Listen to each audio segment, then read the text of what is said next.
Hello and welcome everyone. Let's do introductions. We are your commentary team for tonight. I'm Laura K. Dale. Who am I co-commentating with? You are co-commentating with Liam Slater, a professional wrestler and now a commentator too. Exactly. I'm here as person who knows about the story because I did the pre-show. You're here because you know all the technical stuff about actual wrestling moves. I'd like to think so, yeah. I know quite a lot about wrestling, so I'll be as helpful as I can to fill in those blanks. Wonderful. And we're about to introduce you all to Spectrum Wrestling's first ever event. Rejoice. That is a lot of people.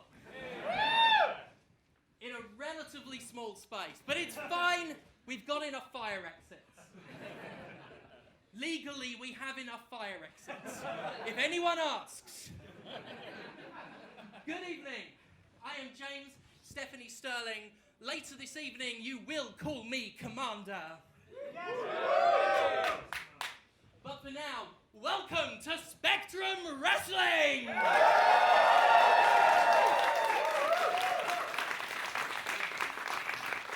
We've got an amazing show for you tonight. I know I booked it myself.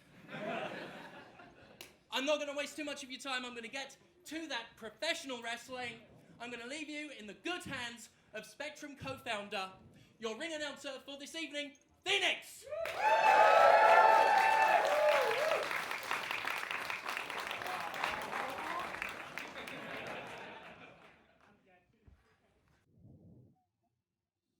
Our wonderful referees, Sandy Beaches and Lee Thomas.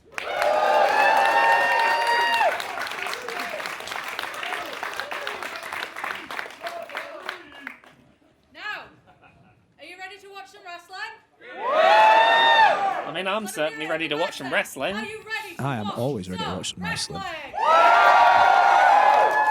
what I like to hear. Introducing first, weighing in at 500 bags of popcorn, accompanied by Freaky Felicia. He is Axel the Klown, and they are the Freak Show! A huge opportunity here for Axel the Klown and the Freak Show. Unknown in the world of professional wrestling, I would say, but soon to be known because they are a fantastic duo. Laura, let me know what you know about them. Have you come across the Freak Show at all?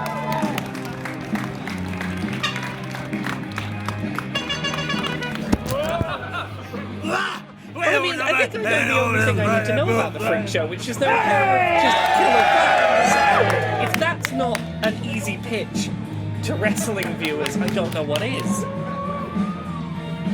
Yeah, well, I mean, nothing has been concrete in terms of killing, but they are wrestling clowns that do look a little bit mysterious. I'll give you that. Axel seems to enjoy his horn. I mean, look, I can't confirm whether they've ever killed before, but I've had dreams that suggest they've killed before. I tell you what, though. Like, before I'd ever met them in the ring. Yeah, absolutely. They're. I think we're having some. If it is not professional wrestling without some musical difficulties, I don't know what it is, but here we go with the mic check of Man Like Darice.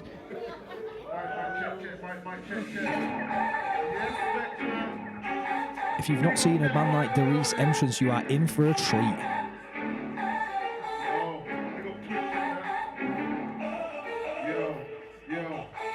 When I say oh one, you say two,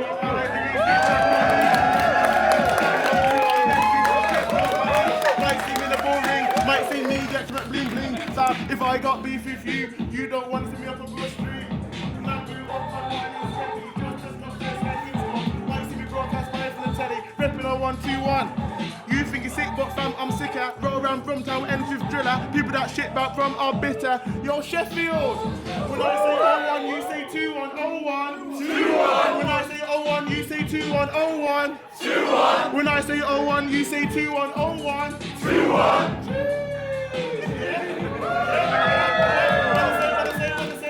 When I say that, 01. 21. Ring before these bouts, you get me? I mean, just when you thought you couldn't have a more charismatic entrance than the Freak Show, man like Darice sure knows how to work a crowd. Absolutely, man like Darice, one of the hottest prospects in the UK right now. And you just have to look at his large waistline that he's got going on. multiple belts from multiple companies. He's an incredible talent, but I don't think he's faced anybody like Axel the Klown before.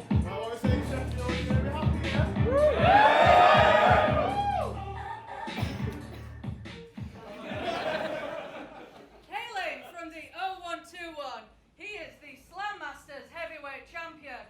He is the Wrestling Carnival Heavyweight Champion.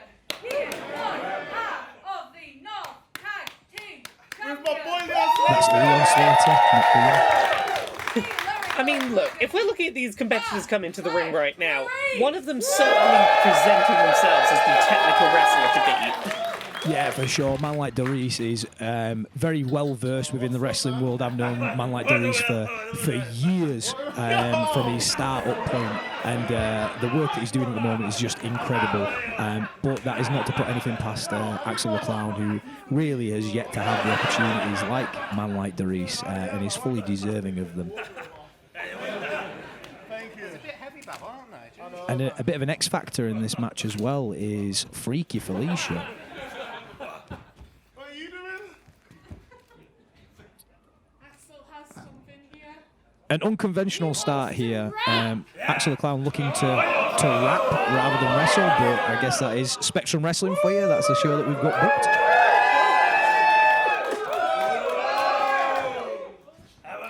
I respect Axel deciding to step up and go, I can get the crowd interacting with music too.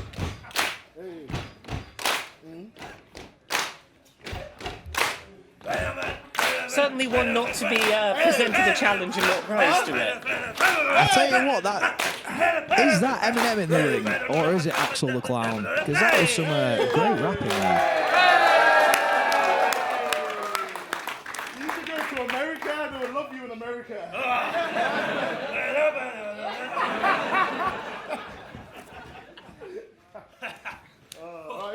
And Dereiss seems to be having a great time here. He's got a big old smile on his face.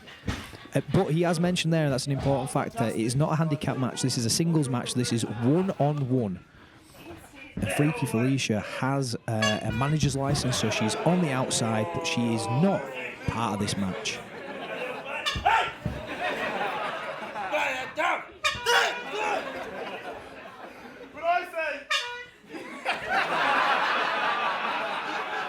It's easy to play it all fun and games right now. Ha ha ha, we've got the silly horn, Axel seems a bit scared.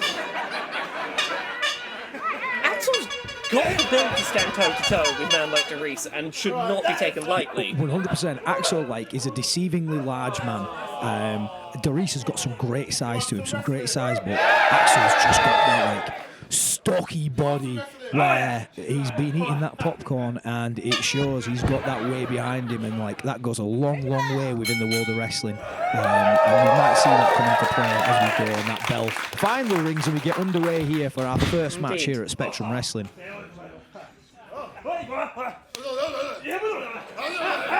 Now see, we're seeing Axel off to the start right now, playing games, being silly. I think he's trying to disguise whatever he's got coming first. He's trying to get an opening to really for sure. And I also think that Axel the Klown just enjoys playing. He's a playful guy. It's just that you probably don't want to catch him when he's in a bad mood. He's a playful guy, but I worry about Freaky Felicia, because I worry that this is a diversionary playfulness that's going to allow Felicia to do something deceptive. I don't like her vibe. I feel like we need to keep an eye on her. I mean, we say that we don't like her vibe, but so far this has just been quite fun. I think the audience are going, there we go, it's a handshake and then straight into a headlock. Never mind, I take back every single word that I said. I mean, see, exactly. This is what I was worried about. He's using the playfulness to get a head start. Get momentum on his side at the start of the match. Absolutely, a big shoulder tackle there and showing off in front of a man like Darice. Is that playful, or is that showboating, when you're winning? Is that bad sportsmanship? Maybe it's just clowning around. Darice tries to go for a trick, goes for that leap, catches him with an arm drag, and now this is why Darice is championing 3 different champs across the UK. Oh, exactly. that leap over Axel is just pure athletic talent right there. Absolutely, and also what we're looking at with a sleep and with a leap is trying to trip your opponent, basically. It's trying to get them off guard, off step, so then when you do hit the arm drag, you're catching them where they're almost two-stepping in front of themselves to get the offensive maneuver in, whereas if he'd have just gone for an arm drag straight away, he might not have got that. And we've got a classic wrist lock locked in here. And now, for some reason, Sandy is being a dance partner for Axel the Clown. I mean, it's being presented as all good fun. Axel's leading the clapping in, going, no harm was done, you see. But he's managed to get out of that wrist lock, and that's the important bit. Exactly. Oh, hang on a minute, now Darice putting on a wrist lock there. The referee is a dancer. And Axel the Clown becoming a referee. I tell you what, if this isn't what Spectrum Wrestling is all about, I don't know what is. I'm just trying to dance with the lovely referee. But yeah, we've talked a lot about Axel being very playful, but I think that man like Darice is very playful in a different kind of way. He's playing to the crowd, you know, maybe as much as for himself, but he's loving this. He's enjoying having something to play around Darice is with. on shows up and down the country every single weekend, and when he gets the chance to step in the ring and have fun and have a crowd like the Spectrum crowd where they are so engaged with what is happening in front of them, I think he takes that and he goes, you know what, yeah, I am going to have fun. Like, he does a lot of serious title wrestling. That is a serious backdrop that he's just delivered there, throwing Axel the Clown through the air. Yeah. Pulls him in, maybe looking for some sort of powerbomb. Hold on a second. I had a minute, and the lights change here at Spectrum Wrestling, man. Freaky Felicia with some sort of crazy nose mind control. Oh no! Oh no! Oh no! Have you seen So the glowing swirl on her nose? And Oh no! I've heard rumors running up to tonight. This is some hypnotism. We seem to have some boogie hypnotism nights. I don't going think on. that's the correct reference. I apologise. Hands to hips. I mean, maybe that mind control. That's Almost the arms waving in the Macarena air. almost. I mean, there's a slight delay on this mind control. I mean, A funky chicken going on there. you know, mind controlled. And Sandy Beach is pleading. Is Freaky Felicia is? I mean, Felicia's not stepped inside the ring. Technically doing I nothing wrong, suppose. doing nothing illegal there. There was no Goodness. physical interaction, and that's I mean- a 2 count there for Axel the Clown. We're looking for 3 to get the finish on the match. And now looking in that chin lock and submission. If he gets a submission, if man like Dereiss says, I would want to quit this match and give up, that's Axel the Clown winning the match. So he's looking for different ways that he can get the fall, where he can get the victory. Goodness, this feels like the sort of opponent that man like Dereiss probably doesn't come across every day. You know, you come into this with 3 championship belts around your waist. I doubt Hypnotist Clown duo was, you know, on the card for any of those championship he's way matches. more used to trunks and boots and not, as the crowd is saying, spooky clowns. Big European uppercut in the corner there from Axel the Clown.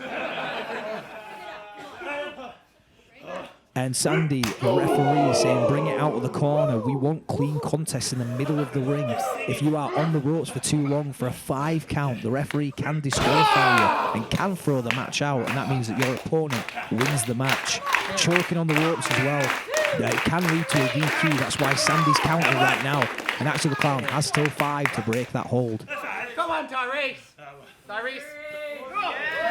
I think what we need to worry about here is whether man like Darice can adapt to what is clearly going to be a non-standard match here, because like Darice has exceptional technical skill, but can you apply that to whatever the freak that show is as the a pair question, is and you've throwing got at to you? think, if he gets that opening, big DDT there from Axel the Clown. If he gets that opening, is he going to take it?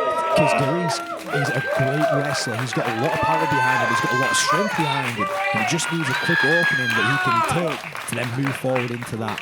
But Axel the Clown again going to that chin lock, trying to wear out the power of man like Darice, and he's got that locked in nice and tight.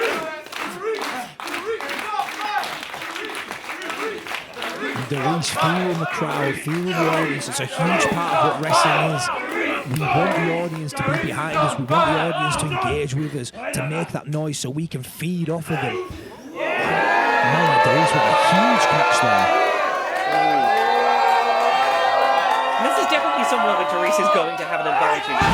He knows how to work that crowd and get them on side in a way that scary hypnotist clowns, I think, are always going to struggle with. I would agree. And it's stuff like that. Look at the energy that Darice brings forward. Big European uppercut in the corner there. Sends him across, but Axel the Klown manages to reverse. Flies over the top, hits the ropes. Oh, Sandy nearly gets caught in the crossfire. There's a lot of action here for that huge clothesline from a man like Darice. That sheer level of energy reserves he seems to be able to tap into as the match goes on is just very impressive. Absolutely, man like Darice is a very, very impressive wrestler. Now that tide has turned, now he got momentum on his side. Hits a big Rough Rider there. And just a 2 count there for man like Darice. And again, this is not to say that Axel the Klown is not an incredibly talented wrestler, but right now he does not have the momentum on his side, and he really needs to, if he wants to win this, get that tide turned and get things so that he's, got momentum for it. Absolutely, and speaking of turning the tide, Felicia pops back up again. Here comes that mind control. The lights have changed once again. I mean, I assume the mind control is also affecting whoever's on the lighting desk today. Oh, goodness. I'd be interested to know exactly who is affected by mind control, with a huge sling blade there coming out of Axel the Klown. But just a 2 count. Would it affect Sandy the referee? Sandy didn't seem affected by the mind control. Is Axel the Klown? It seems to only impact one person at a time, as best I can tell, so maybe that's, something that man like Darice can work with. Yeah, I mean, maybe too, because it's affecting man like Darice, it's affecting the lighting, maybe affecting the sound. That might be why we had technical issues earlier on. See, this is the kind of creativity that man like Darice needs to be throwing here. You've got to fight fire with fire against clowns. And if it involves getting your honk on it, and he put a honk on it for sure. Using the power of the freak show against them. And again, you've got to go unconventional sometimes. And everybody knows that rotations and rolling equals more damage and more power. That's exactly why flippy moves work so well. Exactly, you're keeping forward momentum. Oh, hang on a second. Oh no, we got hypnotism. We're back in with his mind control. And the audience saying someone cover a nose. I think they're absolutely right. If you can get that nose covered, that elusive mind control nose, we might be able to restore order. Where are we going here? And again, you've got to ask yourself, hang on a minute. Oh no. Is this also... I mean, you mentioned Sandy the ref.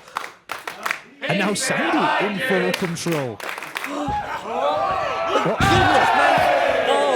And that was the issue we said earlier on. Oh, and a super kick to the nose, taking out the mind control. My goodness, if there is a limit to how many people can be affected, man like Darice has capitalized on that.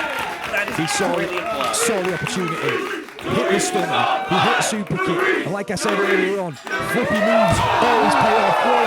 450 for man like Darice for the victory. Beautiful work from man like Darice in terms of overcoming what was definitely a slightly stacked against them match. Beautiful moves on both sides, but man like Darice really overcame the odds here, I think. I think so as well. Man like Darice, an absolute winner in all means of it. And putting the honk up for it as well. Start to Spectrum Wrestling's first event. You could not ask for 2 more energetic competitors to start the day off. See, he's still got enough in the tank to do a beautiful backflip. Look at that.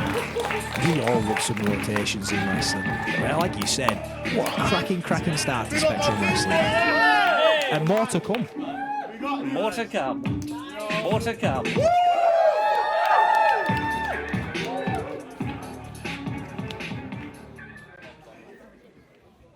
Are you all having a good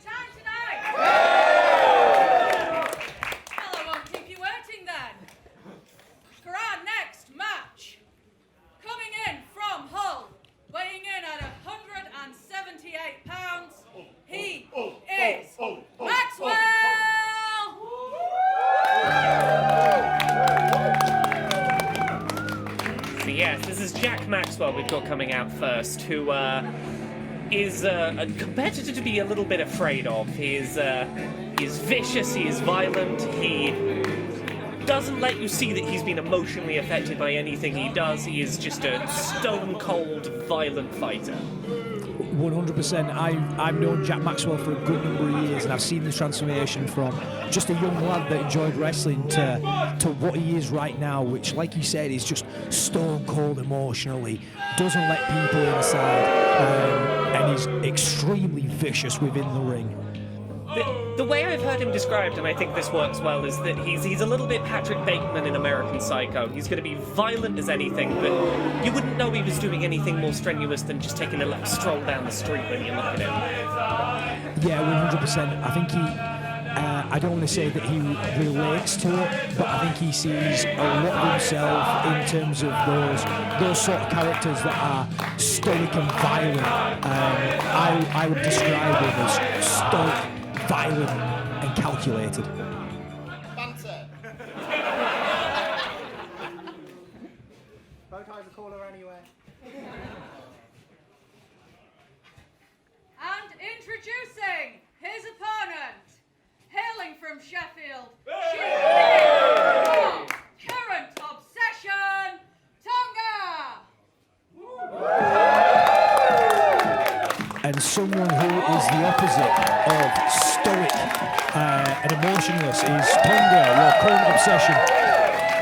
I mean, look, we could go into listing all of the multiple wrestling promotions that Tonga's currently a champion of. You know, but we should also be talking about the fact that she's just a beloved wrestler. Everyone who comes to see her fight can't help but get on board with her very quickly. She is, as she puts it, your new obsession. Absolutely, and again, firm favourite, and not only firm favourite, from Sheffield. We're in Sheffield. If there's not a hometown advantage, I don't know where there is one.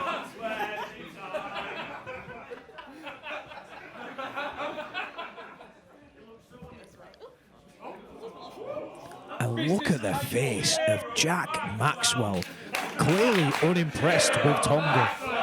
Well, I mean, we'll get into this in a minute, but the main reason this fight is happening is because Jack does not like how liked Tonga The is. following contest will be for one fall. One fall!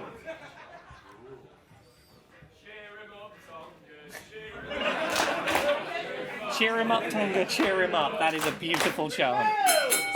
I wonder if that's a new stipulation, making if you make Jack Maxwell smile, you win the match. Maybe not. Maybe we're just going to get into a bit of a scrap here. So, yeah, let's get talking about why these two are fighting tonight. So, Jack has no actual, previous history with Tonga. There's no bad blood between the two. His motivation for wanting to be here and fight Tonga specifically, he wants to beat up the people that everyone cheers on regardless of who they are. He wants to come and make everyone have a bad time by taking everyone's favourite and making them suffer. That is what he's invested in tonight. Yeah, for sure, and I think you can see that straight out the back, no lock-up, straight in with a fight in, straight in with a knee, and then just mugging to the crowd, giving him a big fake smile. But Tonga, ever the fighter, comes back with a huge Japanese arm drag, laying in the forearms in the corner, sends him corner to corner. Jack Maxwell gets that reversal though, and a huge boot to the face there. Tonga is a fighter. Oh, indeed. And definitely the kind of person who I think can rise above a dirty match if needed. If you're going up against someone like Jack who might fight a little underhanded, Tonga knows how to see that coming and rise above it. Just never wanted to go down without a fight.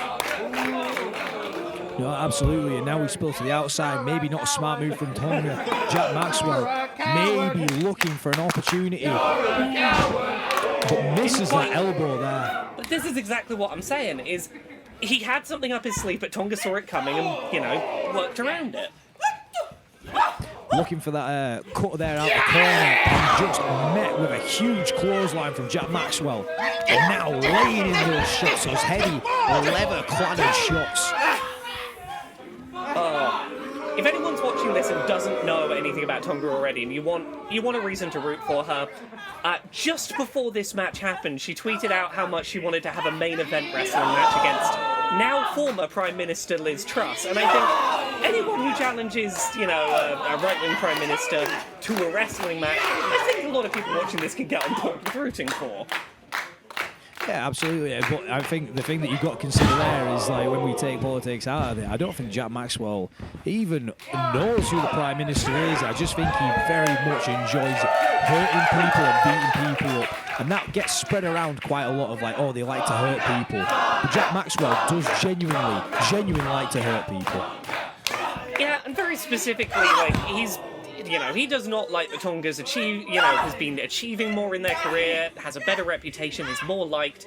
This is exactly the kind of person that Jack, gets a real obsession with taking down. And I wonder if Tonga saying that she's your current obsession maybe sparks something within Jack Maxwell of being obsessed with her. There's a big drop kick from the inside to the outside. And maybe Jack Maxwell wants to be someone's current obsession.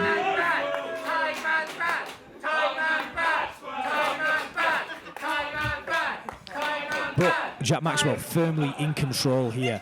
But let too much time slip away. And Tonga comes in with a boot, rolls through, takes down Maxwell, looking for an armbar. I think this is the problem you get with any kind of arrogant wrestler, is as soon as they've got momentum in their favour, they luxuriate in it too long and they don't capitalise on those opportunities. They let the pressure. And look at that, turning it back around in the crowd. The crowd wanted Maxwell to cheer up, and Maxwell making the most of it. I think that Maxwell revels in the pain of people that he's wrestling. I mean, that's why he takes his time. He likes that fight that comes out of him. He likes getting back in control again. But I think he's also reveling in the crowd's dislike. Every time they boo, usually that be a detriment for a wrestler, but I think it just makes them stronger. For sure, I think he enjoys the infamy of the crowd getting on his side. I think he likes the fact that they boo. He likes the fact that they know who he is. Huge arm breaker there from Tonga, obviously targeted in. Double underhook submission there as well. I mean, at the end of the day, there is a very small difference between fame and infamy, and if that's how he's got to get all the eyes on him, that's how he gets the eyes on him. This is not to take credit away from Jack Maxwell as a wrestler. We saw there, managed to get that reversal, but then comes clubbing in, and again, he's taking that time. He enjoys sitting there. Look at him, playing to the audience. And a big smile on the face of Jack Maxwell. And Tonga keeps that fight coming, fighting from underneath, but just cannot get that break. But I mean, if there's one thing I know about Tonga, it's that she is not going to give up until the very last moment. Like, if she's got anything left in her, she's going to fight like she's got full energy in the tank. Yeah, absolutely, she'll keep fighting, she'll keep going, as we're seeing here, really trying to get back to her feet. And even there, Jack Maxwell looking for a big headbutt, and Tonga just fires him back into the corner, hooks him in, and there's that cutter that she was looking for. Maybe this is the change of the tide that Tonga needed to get on top of this situation. And both people down, we're looking at maybe a double count out here. If Lee, the referee, gets to a 10, that match goes to a double count out, and we get no winner. Look, these two wrestlers are both very determined for very different reasons, and we've just got to hope that one of them's got enough in the tank. And again, we're back to feet, so that means the count stops. Jack Maxwell throws in a huge forearm there. Tonga retaliates with one of her own. This feels like it is a battle of stamina. Two can wear the other one down enough to get that finish. Absolutely, slightly messy there, trying to get a hold of him. Hits that clothesline, and now Tonga with that momentum, crowd fully on side as well. You can see that rage building on Tonga's face. Like, she may not have come into this as, angry on the face as Jack did, but now that, the chips are down, it's all coming out. Absolutely, and Tonga gets a low flatliner there, but only a 2 count, looking for that 3 to finish this match, and Tonga needs to stay in control of this match, because you give Jack Maxwell too much time to breathe, and he starts to come back at you. You've saw fear and exhaustion on his face in that last time down. Like, it's not a shoo-in for him. He knows it. Oh, absolutely not. Goes for that low drop kick, misses that high head kick. Tonga rolls him through. We come back up to feet again, and that's a big knee there, straight to the face of Jack Maxwell. That was a beautiful knee there. And incredibly well executed, and just a 2 count there. Again, Tonga has to keep this momentum rolling. She has to keep pushing forward, because again, the more time that you give Jack Maxwell, the more likely he is to pull out a devious trick. Exactly. You want to be ready with whatever it is you want to do before he can get to his feet, ideally. And there we go, a devious trick, dropping that jawbreaker. Tonga gets her feet up, Jack Maxwell catches, goes to the outside, and that's a backcracker for the ropes. Again, using the ropes to his advantage. But just a 2 count, the crowd come alive for Tonga there. They want to keep her in the fight. They want to make sure that she's the winner by giving her all of the support that they can.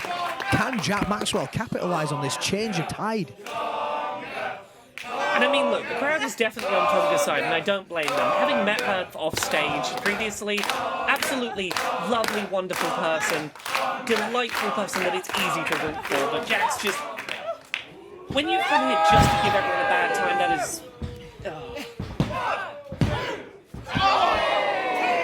Just a 2 count there off a Russian leg sweep. I've seen Jack at shows, and I see him sit in corners and just stare at people. It's not a fun place to be. It's not a fun time to have.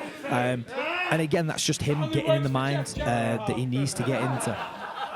I mean, seeing him get upset about that 3 count not being called, he almost gave off petulant toddler energy, that sort of, no, but I want it, I want it. And that is the finish of the match out of nowhere. Tonga catches a small package. Jack Maxwell cannot believe it. He got caught out, got caught sleeping, got caught slipping, and Tonga comes away with the victory. A well-deserved fight. Good performances from both sides. Oh my goodness, wait, who is this? I recognise this man. This is the man known as Vucic. Another stone cold killer coming out of the East Riding of Hull. He's my goodness, the strength on show here. He's choked her out so quickly. Vucic, the mass on Vucic, there is not an ounce of fat on this man. Both men coming out of Evo, BWR over in Hull. There's the tie. And is this an alliance that we are seeing formed in front of our eyes between Jack Maxwell and Vucic? This certainly seems like someone who does not appreciate the fact that Jack did not get that win, thinks that he's been cheated. Jack sure seems to think he got cheated on that 3 count. With how quick that Vucic came out there, you've got to wonder, has this been a plan that these two have had? Obviously coming from a similar area, maybe with similar alliances, both men looking for an opportunity to be somebody, to make a name for themselves, and maybe they've just made a name at the expense of Tonga. Definitely someone to be keeping an eye open for. I'm glad that Tonga's okay, and that win is still a win. Absolutely, a W in the win column. She comes out on top, but maybe not the post-match celebration that she was hoping for.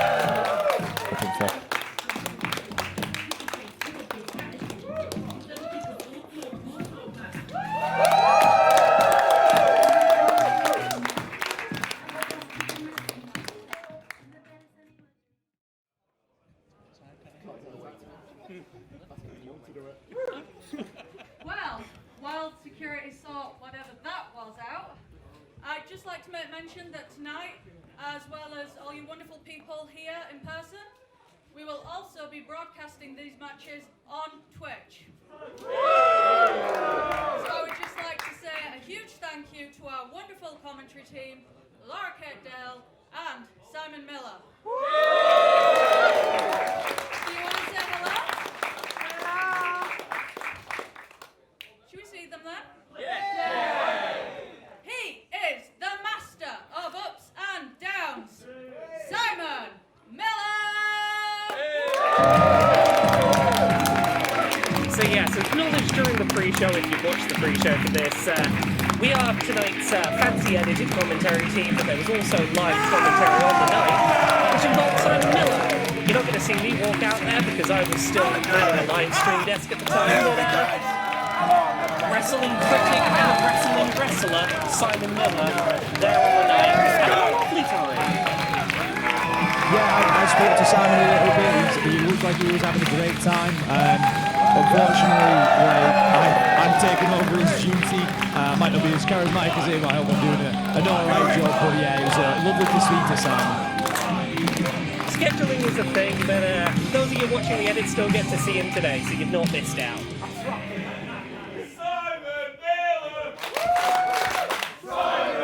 Simon Miller far more over the crowd than I am, but that's okay. I'll let him have that. He's got a great YouTube. How we doing, Sheffield? It doesn't matter if it's on. I got the loudest voice ever. It is a privilege and a pleasure to see every single one of you. Are you having a good time? Yeah! Do you want to answer more generic questions? Yeah! That's right. That's right, you do. Now listen, I just wanted to come out here. I'm in the back doing the commentary with Laura. We're obviously broadcasting live on Twitch right now. We've had a few tech issues, but everybody has a few tech issues. You know that in your daily life, in your not daily life, whatever that is. So, given that I am here, I just wanted to come out. I wanted to say hello, but also I wanted to introduce you to a brand new tag team. That's right. Never been seen before. Hopefully going to be seen a lot after this. And I said I would love the privilege and I would love the pleasure once more to get out here and introduce them to you. So every single person in here, make as much noise as you can to the point you fall on the floor and somebody has to resuscitate you. No, it's not recommended and not endorsed by anyone here. Not even me. If you listen to me, the reason I get away with it is because I'm an idiot. But please, all the noise in a healthy way for Chilli, Heatwave, and Harley, Hudson!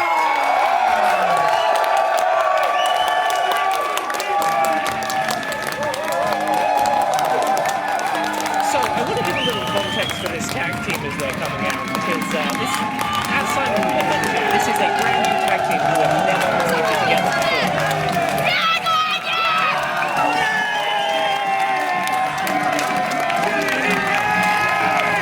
I think it's very easy to explain why these two want to fight together. They didn't want to get into like one unifying thought, one unifying desire, and that is to fight toys.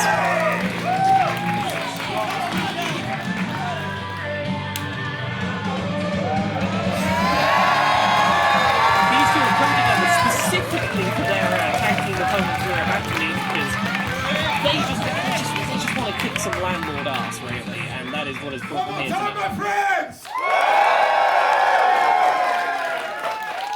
That's right. So, I also asked if I could just have a few seconds.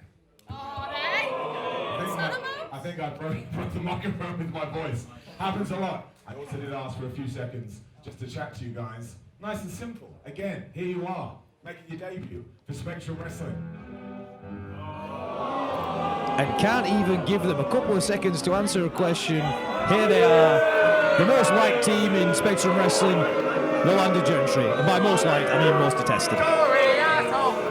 Yes, for anyone who has followed Commander Sterling's work on YouTube and other wrestling events that the Commander's been at, you might be aware of the land of Gentry, Xeonox and Benji. They have been somewhat of a thorn in the Commander's side, have a bit of a history of trying to ruin their good times. And to give you a little bit of context as who these men are, Xeonox is the man with the mustache holding the microphone. And Super Land of Gentry, Benji. Benji's the one with the croquet mallet, yes. Possibly compensating for something. Ha ha ha.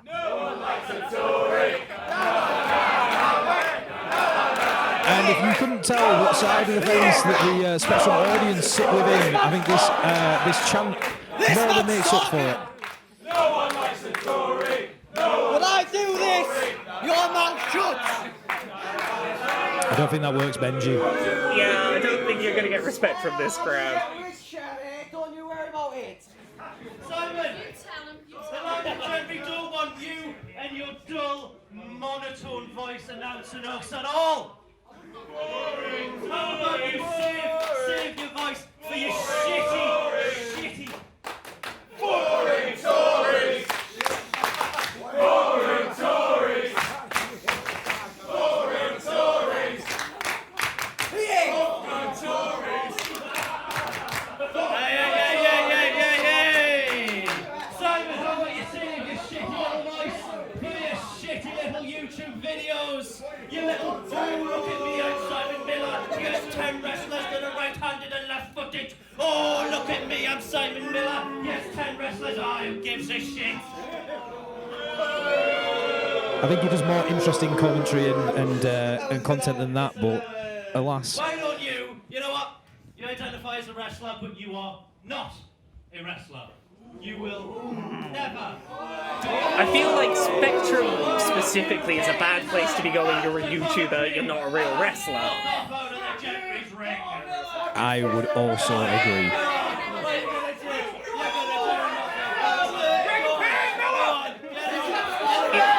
It feels like that's not going to fly at an event that Commander Sterling has organised. I think that's not going to fly.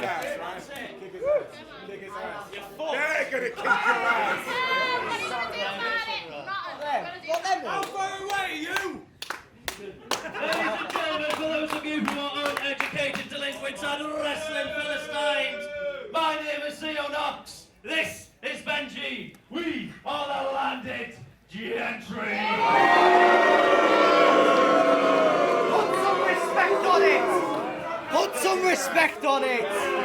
Look, these are just two people who inherited wealth and think that means they deserve it. Every single one of you, and it's a good day for each of you too. It's a good day for Chilli Heatwave, for those of you who... Chilli Heatwave making his not only Spectrum debut, but his professional wrestling debut.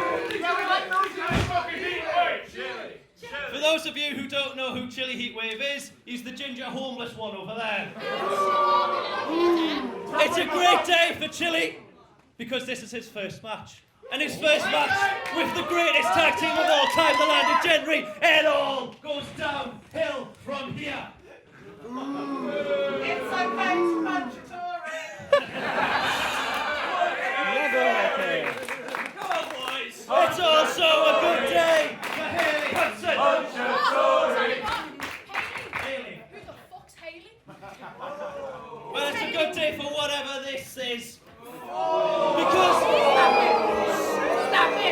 Because for at least 6 hours, she gets to be out of that shithole. I mean, is Harley Hudson?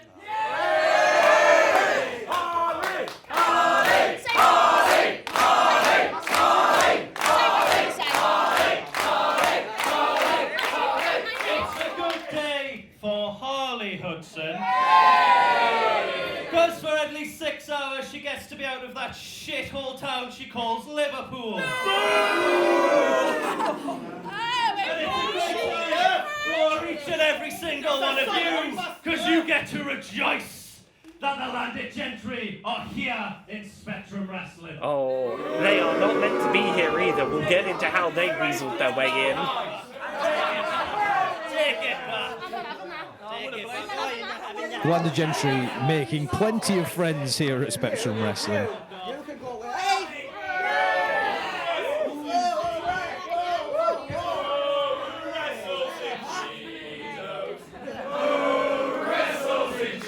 I mean, this match has brought some of the best chants out already. This is great. It's a very valid chant who does wrestle the landed Gentry wrestling chinos. I can't really name any other wrestlers that wrestle in chinos.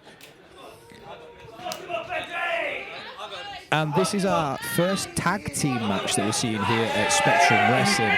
Indeed. I want to give a little bit of context for both of these tag teams. So the landed Gentry, just a couple of money-obsessed billionaire rich boys. Oh, what have we got here? I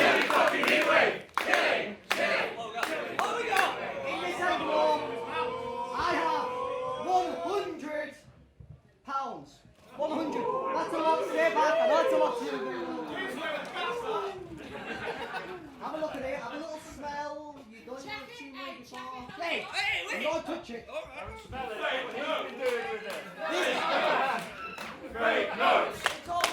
So, as you're going to see here, Benji is the sneaky one of this. And this could be yours if you just lay down right now and let me pin you.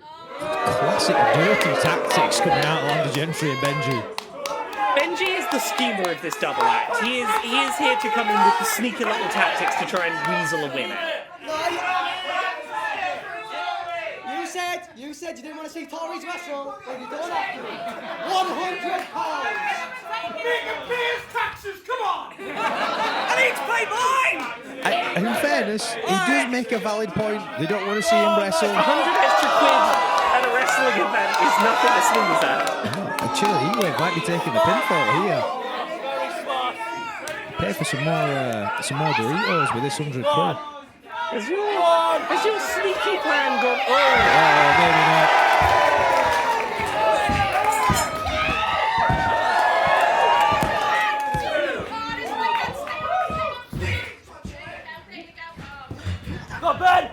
Benji looking for the sleeve, looks for the loop, goes for the roll through. Chilli Heatwave dives over the top, bypass, catches him, looks for that drag, hooks him in.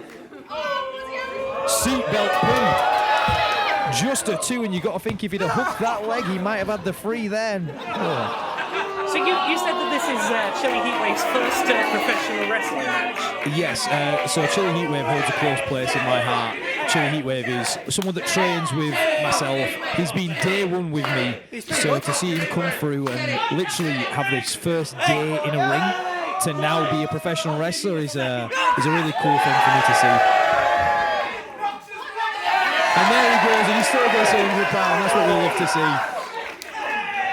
I feel like we need to address the elephant in the room here, which is that while Chilli and Harley are two fantastic wrestlers, this is their first time wrestling as a tag team. And for all I can say about the Landa Gentry, they have been a tag team for, what, 5 years now? Yes. They've not only perfected wrestling individually, but they've really worked on how to make the most of the tag team setup. Yes, there is an art to tag team wrestling. There is an art to knowing where your partner is, knowing those little tags, knowing those moves. So say, for example, there, Harley Hudson got a blind tag off the back of Chilli Heatwave, but there was no synchronicity in that tag team wrestling. And the Landa Gentry, as much as they may be disliked, you sort of can't take away from the fact that they are an experienced tag team and they know the ins and outs of tag team wrestling. Whereas Chilli Heatwave making his professional debut, Harley Hudson is making a name for herself across the UK, but in singles wrestling primarily. So you've got to take that into consideration with this match. Yeah, so you're now seeing sort of Zio Knox's half of this double act, which is taking a solid beating and then dishing it out with equal strength. Yeah, absolutely. He's a big, thick man, is Zio Knox, and he's made that tag. Oh, Benji made that tag. I don't think Harley saw it, and he's now looking at Zio, thinking that he's the legal man, and unbeknownst to her, he's not the legal man. Now Benji coming in.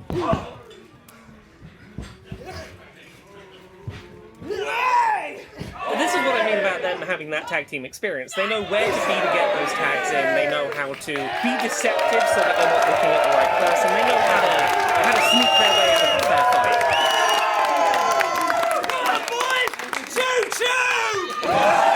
Chilli Heatwave coming up with a double car lead shot from the apron. You love to see it.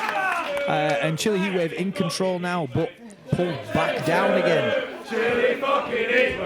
And Chilli making some friends here at Spectrum Wrestling. Zio Knox hooking onto the foot. It's caught in the ropes, and that's a massive leg drop. And again, that tag team synchronicity from the Landa Gentry paying off. The Landa Gentry seem to be really keeping this fight over in one corner, as far away from Harley Hudson as they can. And I think that is a deliberate tactic to prevent that tag being in arm's reach. Yeah, that's tag team 101. He's splitting that ring in half. He's cutting the ring in half. That's an old saying within pro wrestling.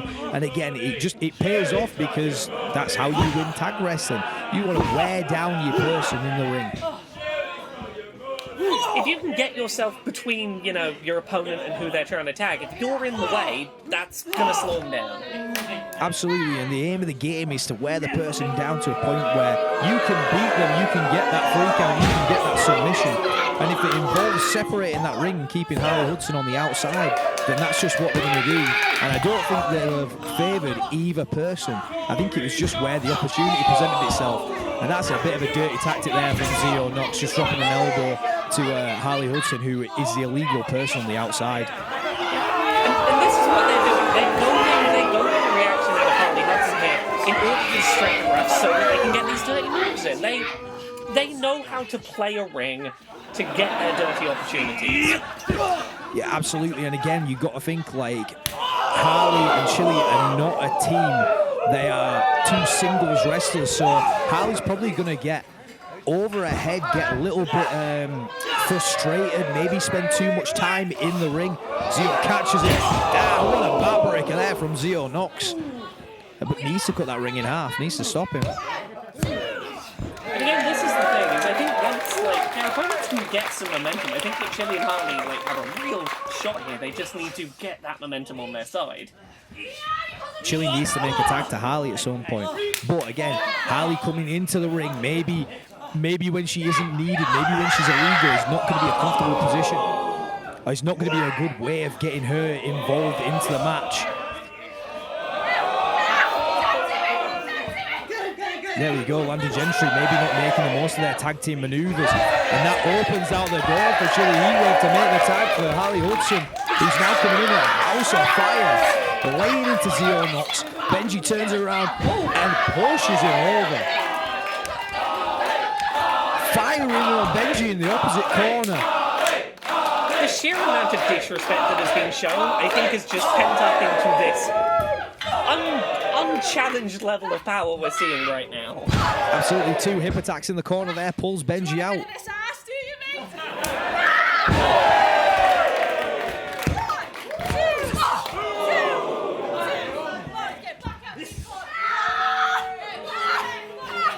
can only show so much disrespect before it's all going to come back on you.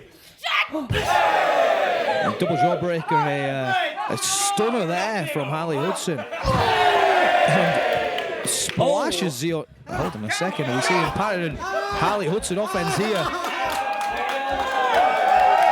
I mean, is this really a time for this kind of showboating? You could be going for the pin right now. You could be trying to get that pin. It could be, but I mean, Benji's being pinned by Zio, who is his partner. I think Zio on Dream Street. Can you use one tag partner to tag another? Is that doable? Well, there wasn't a pin there, so Harley had to get the pin in there. Maybe a little bit too much time posturing there. Maybe not enough time staying in control. We make the tag now to Chilli Heatwave with Chilli and Harley in control. You've got to wonder, have they worked on offense together? Have they had the time to get together and work out what they do? Oh, no. Dirty tactics again from Zio, ran into that ring post. Benji hits the ropes, but gets caught with a Death Valley driver from Chilli Heatwave. Just a 2 count for Chilli. Oh, we've got mallets out. Oh, yeah. No, we have worse mallets out. Yeah, we have a bigger mallet. Oh, nice, straight to the dome of Chilli Heatwave. This is typical Landon Gentry, though. They bring out one rule break to distract, so they can have a bigger rule break when, you know, your back's turned. Absolutely, and that's just the tactics of the Landon Gentry, knowing where they are. They lured in Harley Hudson way earlier in the match for her to take that mallet, and it's paid off for him in the end. Landon Gentry with the win. That is a disrespectful, dirty win if ever I've seen one, but they technically got the win. Oh, it's a disappointing day. Oh, they're not done. Is stealing a win not enough? Clearly not. And now they're looking to dome Harley Hudson like they dome Chilli Heatwave. They've got their large mark, but hang on a minute. Simon Miller back in action.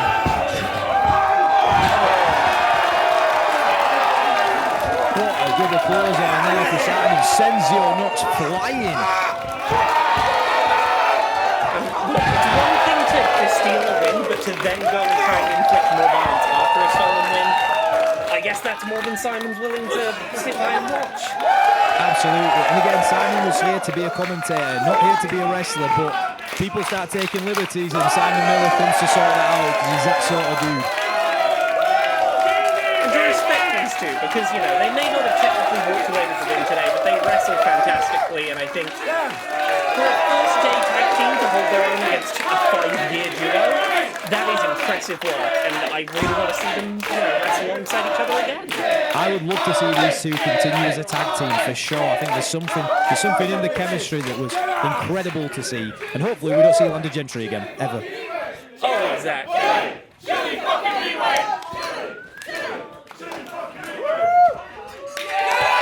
You know it's a good match when you can see the team that technically hasn't won still be the crowd favourite at the end of the day. That's when you know something special is coming down. Absolutely, and again, what a great debut for Chilli. Great showing for Hudson. It was lovely to see. Lovely to see. Are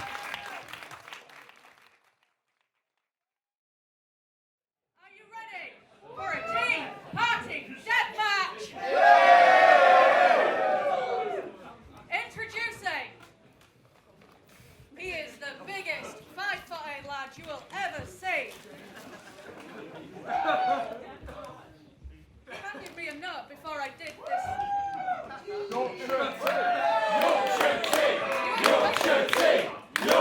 you know you're up north when you get a chant before the match has even begun of Yorkshire tea, Yorkshire tea.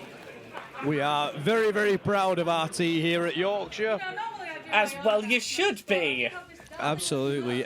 So, in a funny turn of events, I have been in a teabag deathmatch, but not a tea party deathmatch. And I feel like those two things are slightly different. Oh yeah, we will get into the intricacies of the Tea Party Deathmatch in a minute, but as you can see, a Tea Party Deathmatch does involve a bumpy paper spread. Sorry. Come on! Are you a crowd? You're going to make noise! Come on!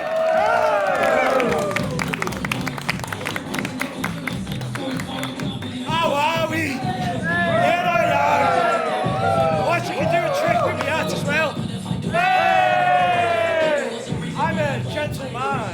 He can tie his fucking tie! Sorry, what was that? He can tie his tie! Actually, Strife can tie a tie, seemingly. I mean, definitely better than Jack Maxwell sitting at tying a tie. How are we in here? You ready to see the most violent match of all time? The most violent match of all time. High stakes. Oh yeah. There is some backstory here we will get into about why this is things with strings and going to be such a vicious one. Oh yeah, you should see it. It's a proper like, oh, I bet you're scared now. No. And introducing his opponent, hailing from the parish of Manchester in the county of Lancashire, weighing in at his trim 187 pounds, gentleman Jim Maguire. Now, if there is a gentleman, it is Jim Maguire. Well, you say that. Axel would beg to disagree. We'll get into that, but yes, the gentleman Jim Maguire is definitely one of the two competitors the one you'd look at and go, yeah, this looks like a man who's here for a tea party deathmatch. Just look at the man coming out with a bowler hat. He's got his umbrella there, and just look at the moustache on the man. I'm going to try and summarise the stakes of this fight nice and quick. Gentleman Jim Maguire is here because he has a real problem with the way that Axel Strife makes a cup of tea. And this is serious business. Very serious business. Yeah, Axel puts the milk in first, then the tea bag, and then the water.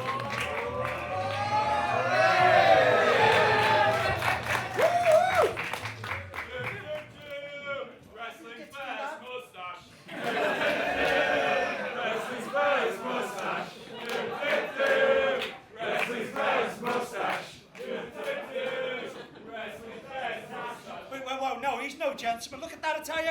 He might have a moustache, but look at me.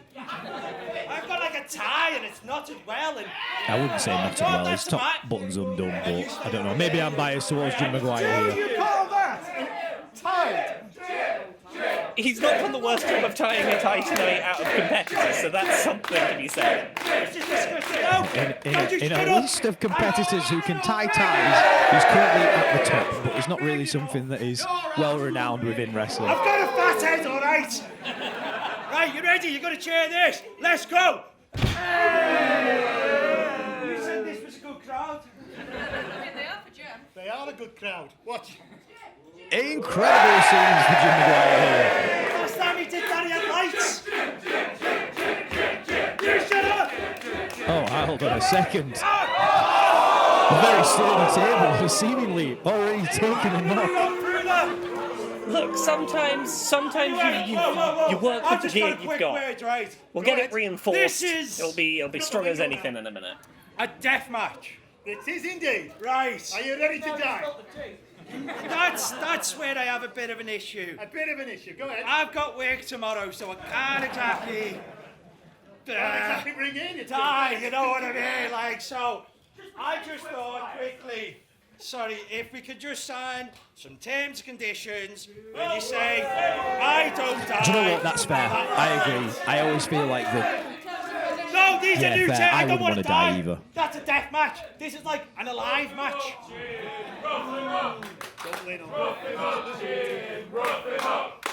Okay. No. I don't want to be roughed up. I think we might have to. Sign the terms and conditions if you are a gentleman.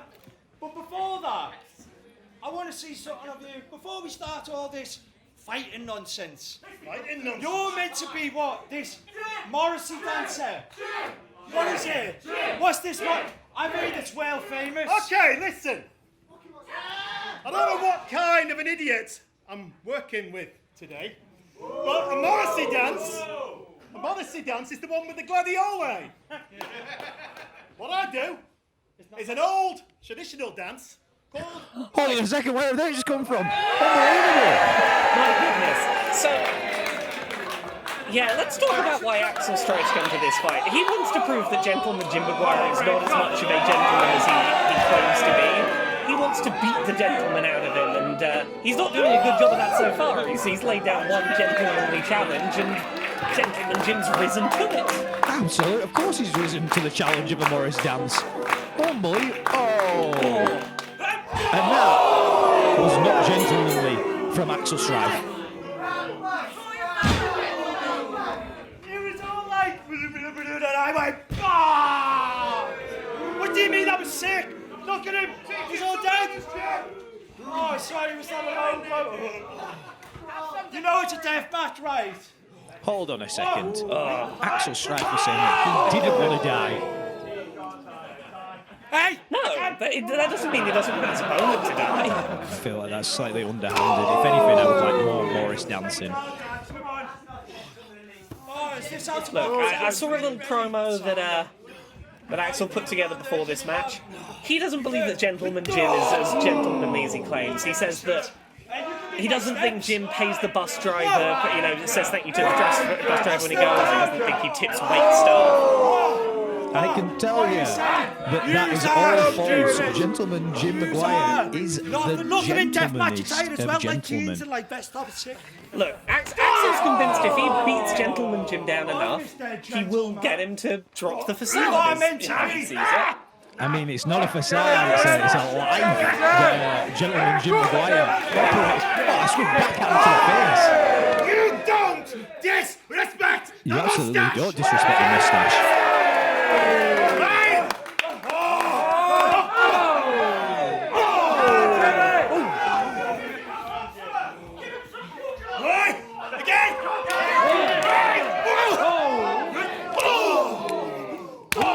Disrespect this.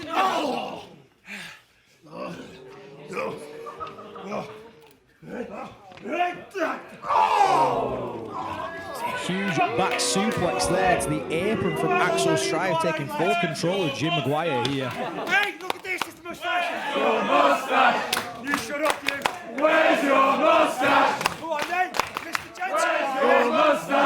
the Dukes have come up between Jim Maguire and Axel Strife, firing away. I mean, look, putting the Dukes up is not something you see from a modern wrestler, but I think that, a golden age wrestler like Gentleman Jim, he's got things up his sleeve that a modern wrestler like Axel might not be prepared for. An unconventional golden age era wrestler is Jim Maguire. Has a lot, like you said, a lot of tricks, a lot of things that people might not see. And knows how to play the game. Look at that, squeezing. Moves that people haven't used in a while and people don't have counters for. And most part, you'd probably see people doing a high five here, but handshakes from the audience. Forcible handshakes in an art block. This is something modern. Get back in the ring! And now, back into the ring we go after an extended period of time outside the ring.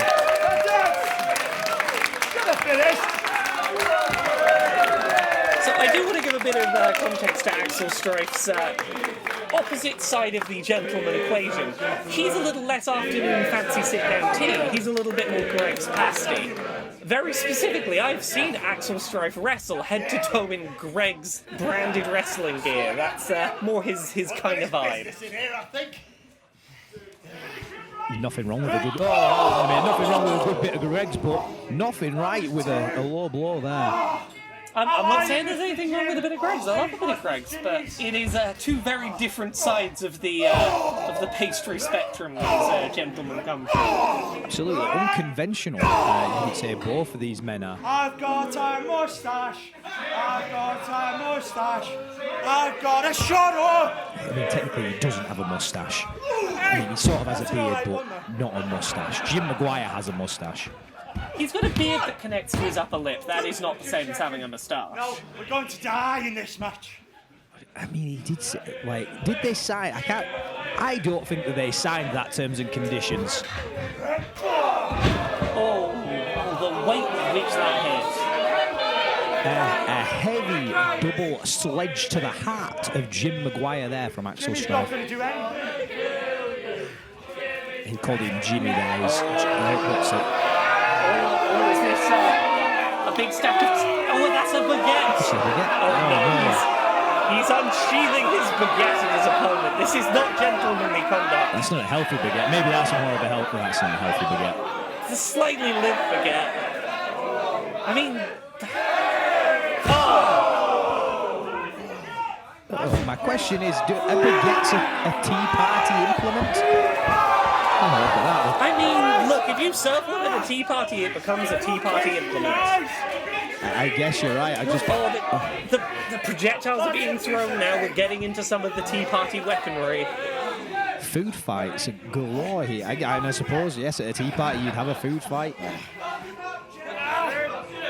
I mean, it's not the most polite thing to do with your food. They tell you not to play with it, but I think when times are drastic, you do what you must. And you know what? Jim Maguire, in a regular tea party environment, would not ever be seen throwing around finger food. But this is not a usual tea party, and he's going to extreme lengths. Look, I think that the first act of disrespect with the stuff on that table spread was Axel flopping out his unsheathed baguette. I think at that point, the decorum has been destroyed. Everything's on the table. Everything is on the table, and nearly everything is off the table. I mean, a lot of it has fallen off the table. But they're the perils of deathmatch wrestling. I mean, it's just going to put it in easier arm's reach if someone's pinned and they need a grab for a cake to fight their way out. Look at that, the contortion that Jim Maguire put into the arm of Axel Strife there to stomp on it. And now pulling the arm, almost trying to dislocate it out the shoulder. I think Axel Strife there took a thumb to the eye.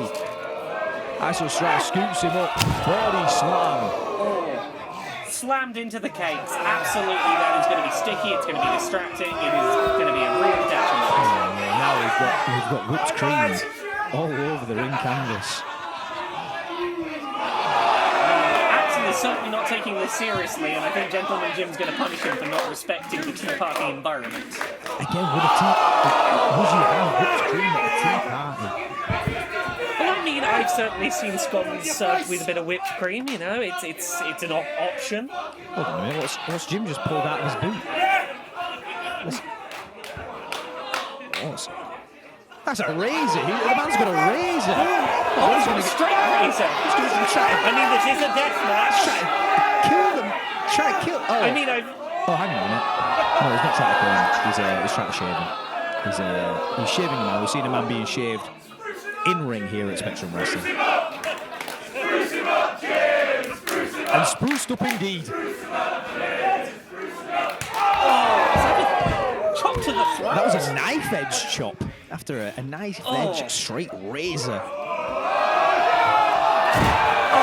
Goodness, that is right through that table. Right through that table. Gravity brought the table down. And Jim Maguire now with a bag of something in his hands. Oh no, we have. You know what Darice can do? This is PG tips. These are the triangular tea bags. They've got corners. They've got sharp edges. You just don't want to be landing on sharp edges. No. Look, Yorkshire tea bags would have been one thing, but PG chips is the most vicious type of tea bag. And look, the Yorkshire tea bags are nothing to sniff at as well. They have got. You could get some nasty paper cuts off those. This is violence. We got PG tips. We've got Yorkshire tea. This is a massacre in this ring. I am not ready for this. Look, I've seen people pull thumbtacks out on a ring in a match before. I've seen violent implements brought to fights. I've never seen anything as violent as a tea bag. Oh no. Oh no, they're rolling up to that. They are. Oh my goodness. The carnage. Deathmatch warriors is what these two men are. Oh no. That is a disgusting tactic there. Throwing handfuls in the face, that is. I don't know that I can call either of these two gentlemen right now. This is violence untamed. Far beyond gentlemanly tactics here. Shall I brew him? We don't want to see anybody being brewed. Oh no, we'll be slamming him right onto them. Oh, Jim Maguire fights down. Picks him up onto the shoulders. Huge waistline into the tea bags. Unbelievable. You can see the pain he is experiencing. This is terrible. This man might have a family. He probably doesn't. He's a bit young for a family, but he might do.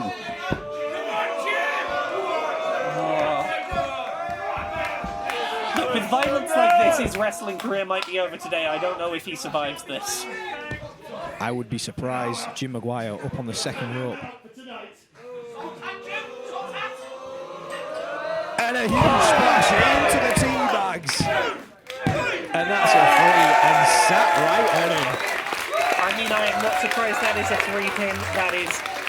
When you've just been slammed into a pile of tea bags like that, there is no recovery. Absolutely zero recovery out of that. There's no coming back from a huge slam into the tea bags. Gentlemen, Jim!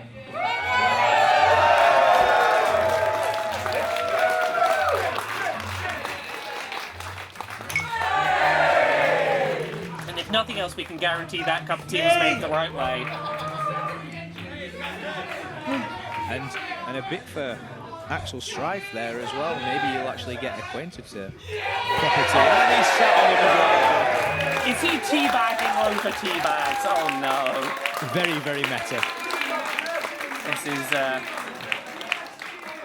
disrespect, but I think he's earned it.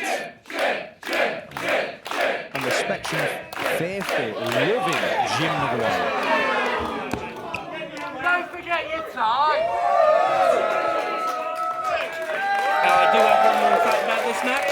By the time they hosed the ring down after this, there was a brief point where it was that the mat was the equivalent of 16 cups of tea. That's a little trivia for you.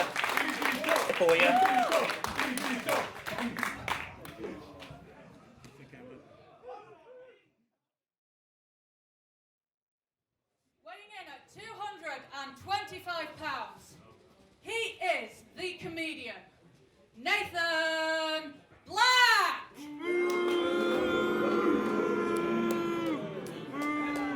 Just like in Watchmen, boo! We're louder then. Jesus Christ. He's only wearing white. Oh, all right, Nathan Q-Ball. Black already making friends here at Spectrum Wrestling. Indeed. You know, they call him the comedian Nathan Black, but he does not see anything funny in the ring. Peasants. Before you were booked tonight, waste man. He's a very, very stern, serious man once he's in the ring. He thinks that there is no place for silliness once you step inside these four sides.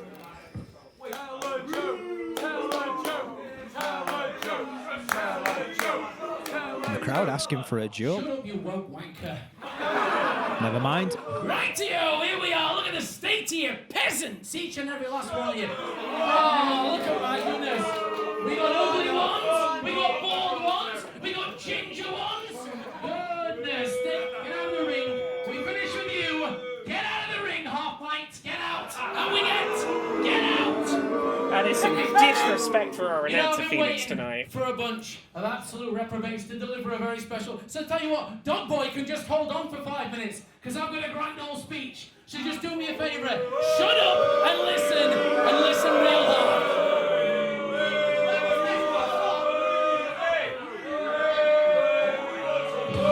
Turn it up. Shut up. And didn't even get a chance to speak. Here comes that damn dirty dog, G-Money.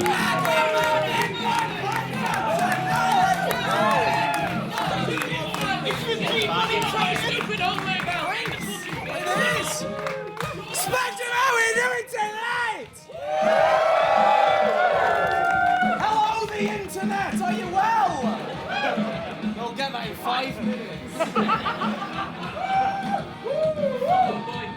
For anyone who's never seen Gene Money fight, you may have noticed the collar, you may have noticed the puppy tail, let's bring a little bit of puppy-themed antics to his wrestling. He is a wrestler who enjoys his gimmick and enjoys just being in the ring. Gotta find his fun while he's here. He's not here just to fight and have a great time. So I know G-Money quite well. G-Money, the G-Money champion of G-Money.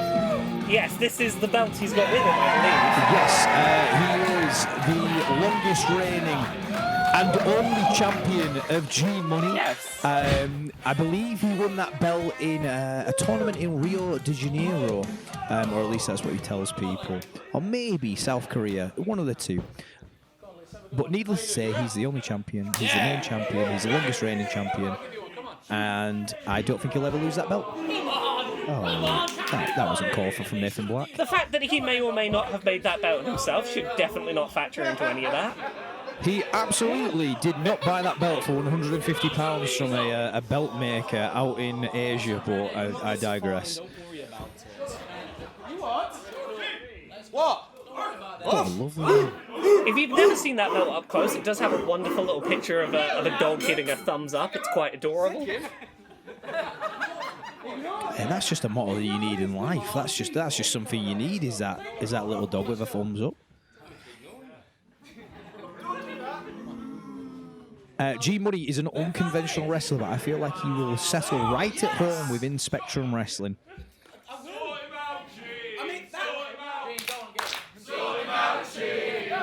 That's kind of why I'm here. I'm kind of getting paid to sort of... Gene speaking the truth.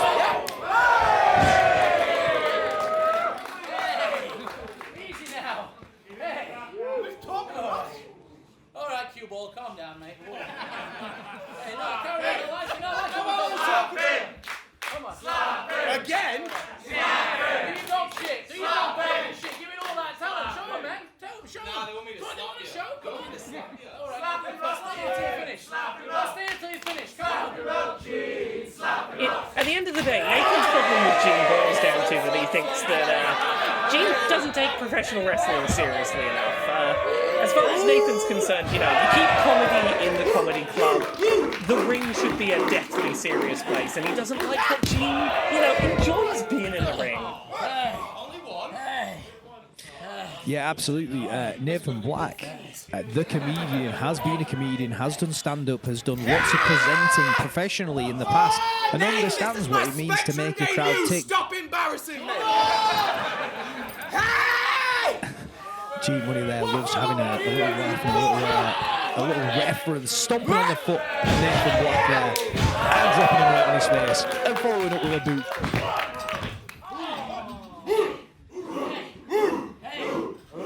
But yeah, Nathan Black, an extremely serious wrestler in this ring. Don't let the comedian fool you.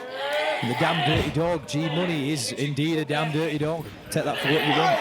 I think the thing here that really needs taking into account is Gene is a silly wrestler, but you shouldn't let that distract you from the fact that he is a very talented wrestler on the books. I think that silliness, if anything, is a little bit of a distraction tactic, because you're not going to expect it when he starts pulling out all of the most ambitious moves he's going to do today.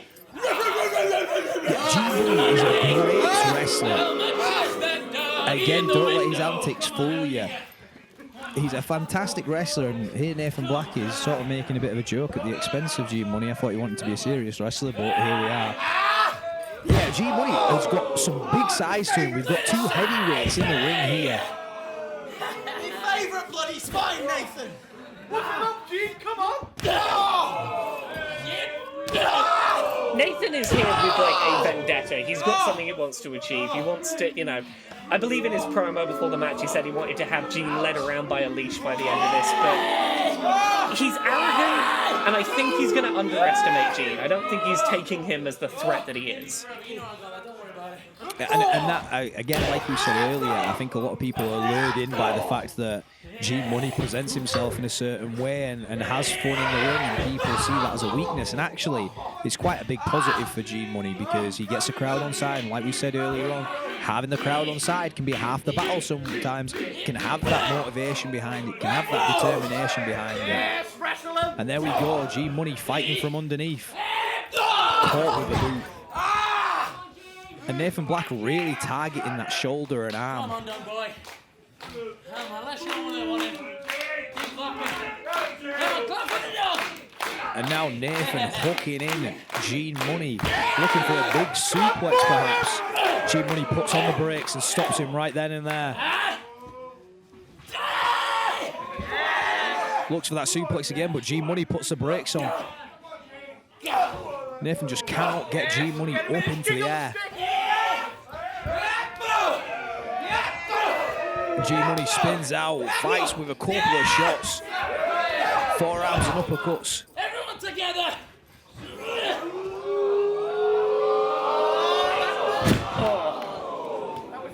And a huge stalling suplex there from Nathan Black. You could just see there was no turning it around. Sometimes there's a way out, and that one just, you can see it coming.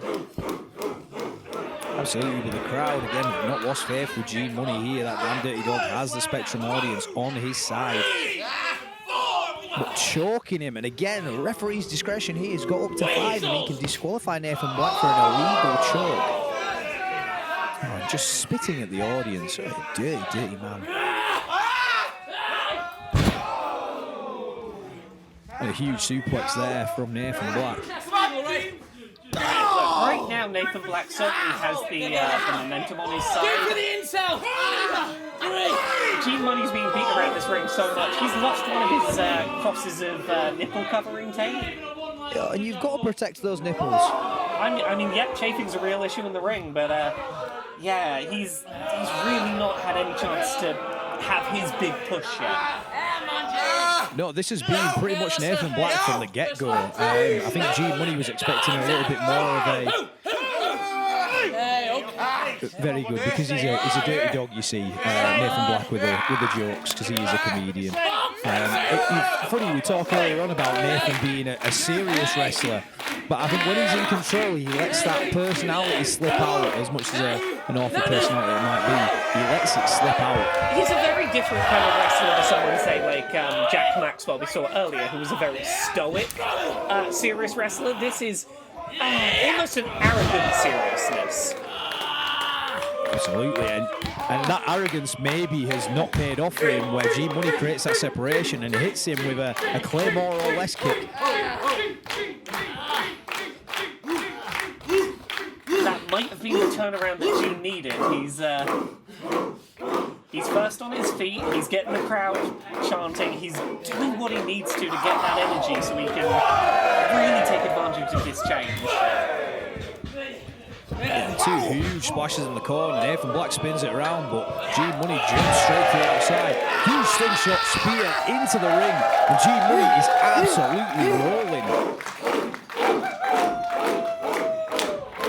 And this audience firmly behind. Sellout audience, we should have mentioned earlier on, but selling out on the first show, Spectrum Wrestling, really making a mark in the world of professional wrestling.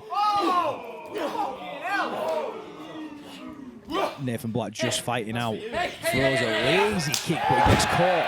Hold on a minute. Referee Lee getting involved for a super kick. Not getting intentionally involved, but sometimes things happen. Absolutely. Hey, if you catch a stray boot, you catch a stray boot. Up for a big spine buster there from G Munny and gets an unconventional cover. And that's just a 2, and you've got to wonder if G Munny maybe positioning himself slightly different. I absolutely would like to see a fat dog fly. Come on, Gene, let's go. But you got to think, if Gene had maybe positioned himself in a different position, got over his shoulders, he would have had that free count. But now we're going up to the top rope.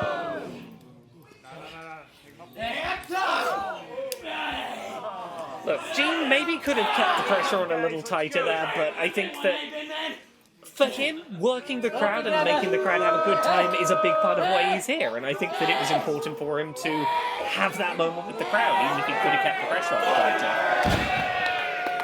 For sure, I know that Gene likes for the audience to go away and remember a Gene Munny match. That's what he's in wrestling for. If you remember, that's why he's a Gene Munny champion, a Gene Munny. And he's definitely going to remember the missing that splash. Maybe this might cost him the entire match. Maybe, and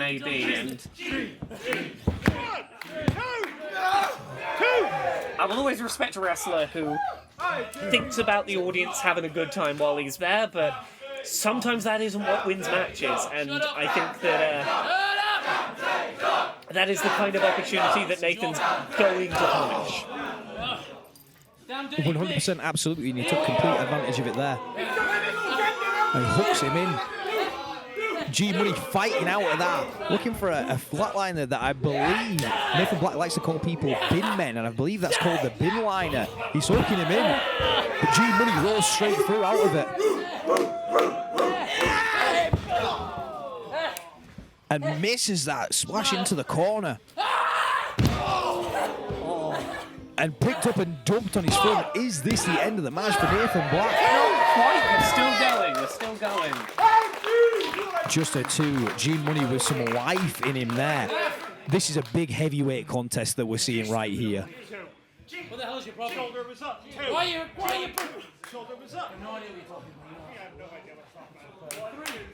And I don't think the referee Lee is doing anything wrong here, but Nathan Black taking a bit of umbrage with him. Taking off that wrist tape now. I mean, he doesn't need to sort that out, but here we go, Lee. And looks for a low blow, but that's not paid off at all. G Munny saw that coming. Words to live by there from G Munny. Beautiful work there from G Munny, keeping that distance while he had the chance so that he could catch his breath and come in with a strong hit. Like, he knew there was no getting to him for a second, and he took his time. And misses that Ainsley lariat, that patented finishing move. We're getting a couple of switch arounds here. Right in the corner, Lee stuck in the corner, our referee.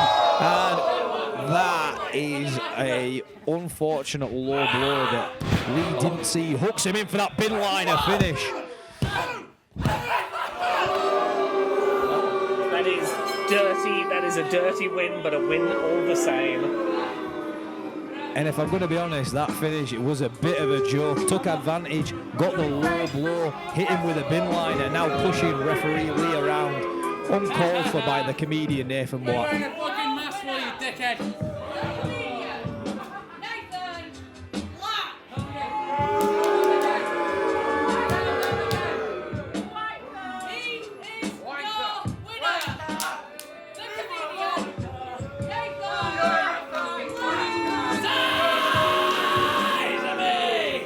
And he's made no friends, but Nathan Black has come out victorious and has come out of the winner of this contest.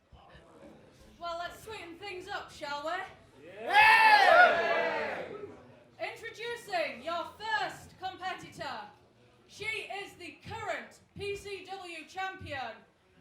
Here from Brighton, Priscilla, Queen of the Ring! So yes, we have got quite a match ahead of us here. We've got Priscilla, Queen of the Ring versus Commander Sterling as our next match of the night, and I think this is definitely one to be excited for. Yeah, absolutely. I think if there was any match that was coming in with high expectations, it'd be this one. Obviously, we've got Commander Sterling, who is head of Spectrum, or heading up Spectrum, and then we've got PCW champion, Queen of the Ring, Priscilla.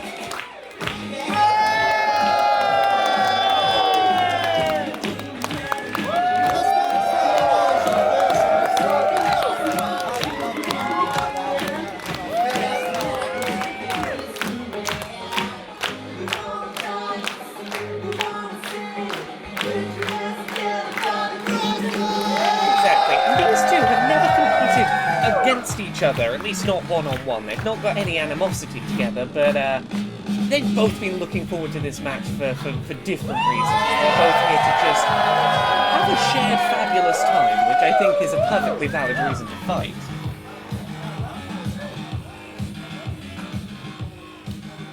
Hello everybody, you alright darlings? Pleasure to see you, hello. Yes, absolutely. I think sometimes when it comes to wrestling, you see people across the internet and you look at them and you go, you're doing similar stuff to me, you're bringing a similar energy to me, and I want to step in the ring with you. And I think that's exactly what we've got here with Priscilla and Commander Sterling. Exactly. Like, my understanding is that this is Commander Sterling's first event going, hey, I get to run this event, I get to pick my own opponent. I just want someone equally fabulous. Absolutely, equally fabulous and also extremely talented. Priscilla's been around on this circuit for years. Now, this will not be the first time Commander Sterling and Priscilla have been in the ring together. A few months back, they did fight alongside each other at PCW's Wacky Rumble, which, to my understanding, was a wrestling event that had at least one match on a giant inflatable obstacle course.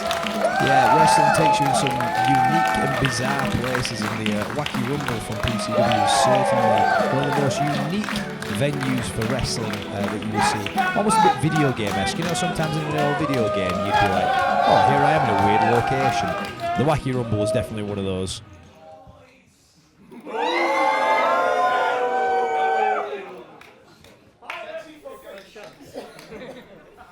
Sheffield, England!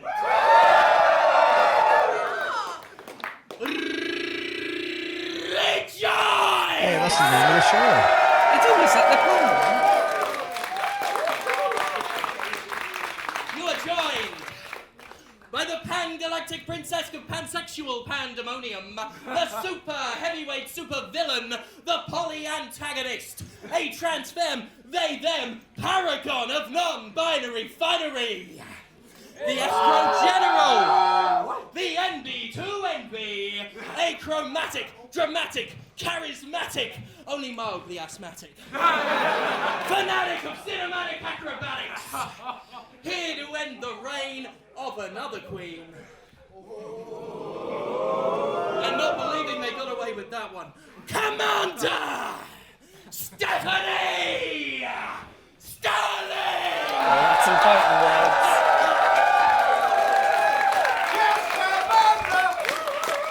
A lot of people in the house today in for Commander Sterling. You know, with a home crowd like this, it's going to be very easy to have the crowd, you know, default to the wrestler they know, the wrestler that sort of set this event up. But I think it's important to note that, as far as Commander Sterling's concerned, there are no villains here tonight. We ready for a wrestle, babes? Yeah, do you want to do some wrestling? Professional wrestling!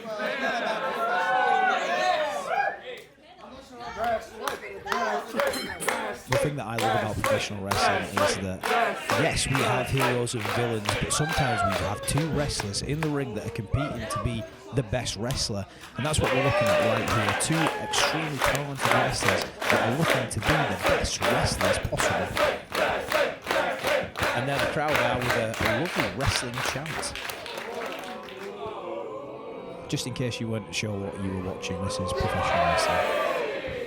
You know, we've been here for a couple of hours doing commentary, but I might occasionally be reminding, yes, wrestling. With Spectrum sometimes, I don't know. I appreciate the crowd for that. Yeah, we've had a mixed bag of what you would call wrestling. And there, Priscilla running into a shoulder tackle there, not budging at all, isn't Sterling, just holding place.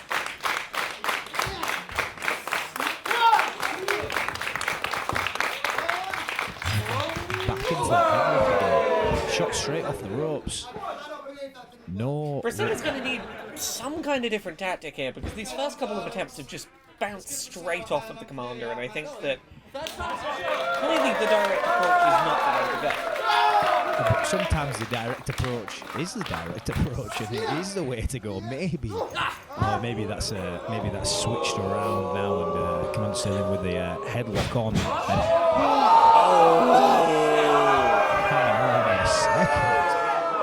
Oh goodness! Taking the full head of hair. Pop it back.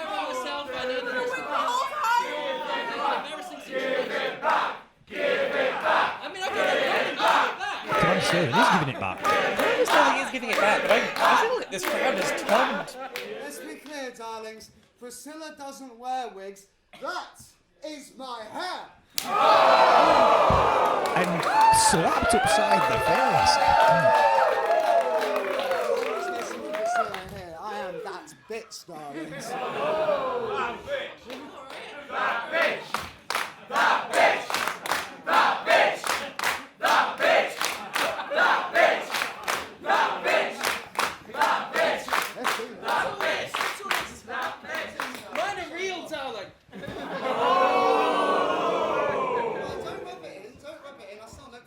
I'll be rubbing it in after the match.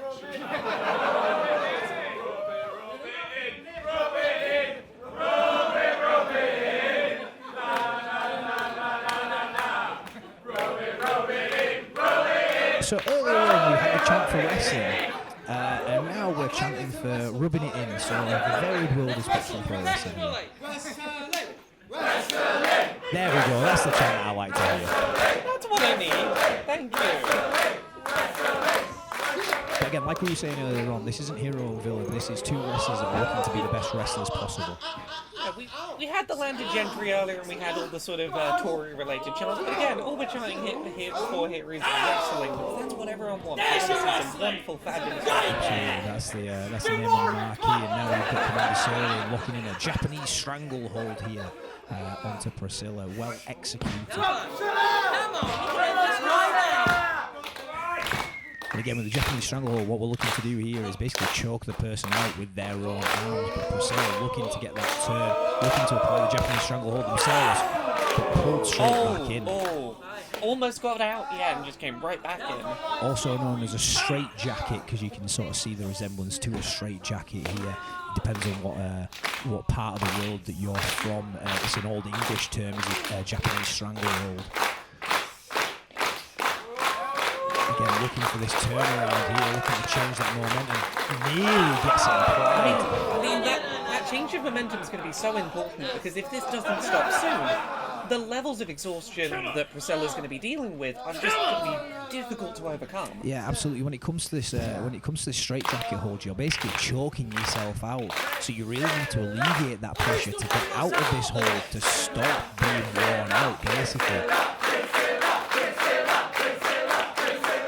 There it is, where you can get that reversal before the momentum takes you back around again. Yes, we got it!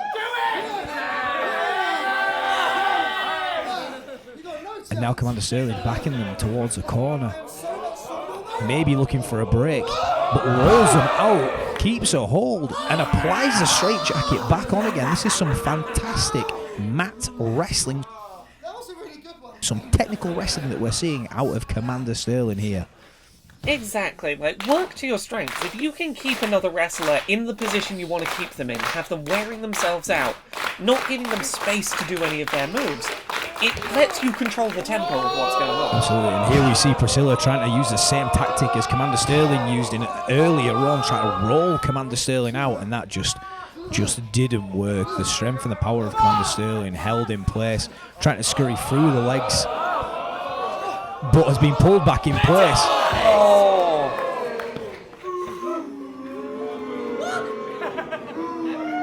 Is this America? I came to the UK to get cheered. Commander Sterling being booed here. I feel like the crowd were enjoying the wrestling, but actually I think they sided with Priscilla a little bit there. And again, you can see why both are equal fields. Now you're going to see the real professional wrestler, Priscilla. And you're going to regret it, darlings. Just one more time for my new friends. Thank you. Look, Priscilla knows how to work a crowd, particularly a crowd that might not have been instantly on side. I mean, Commander Sterling lost a lot of audience goodwill with the removal of the hair, and I think everyone just loves cheering for an underdog, which, like, right now, that's the position, Priscilla's in. Yeah, absolutely. And again, we look at the underdog in terms of, like, the execution of the moves earlier on, but then also just a size difference. Commander Sterling is a huge, imposing force in the ring, and Priscilla obviously not doing well with that waistlock takedown attempt. But again, Priscilla pulling the audience on side, getting the audience to root for them, which again I think is a position that, as Commander alluded to earlier on, hasn't felt that since the days of them being in the USA. In the UK, they are very much a firm fan favourite. They tend to find across the board. But I mean, even with a firm fan favourite, I think if you have just a couple of moments that come off, appear disrespectful to the crowd will tell. Absolutely. The crowd will go where the energy is. That's a huge clothesline there from Commander Sterling after a hell of a slap around the face. What we seeing right here? Broken nail. Oh no. Sinful actions in the ring. Broke my nail. Oh, I think the Commander's in trouble. Absolutely, not just I broke a nail, but they broke my nail. Broke my nail! And slapped across the face, and again for breaking the nail, and a third time, and a fourth, and a fifth. A flurry of slaps there. The only comparison that feels apt is if you've ever watched, like Dragon Ball Z or that sort of anime, this feels like the big characters. I'm doing my power-up animation, I'm finding reserves of strength you never knew I had. And if that comes from a nail break, then that comes from a nail break.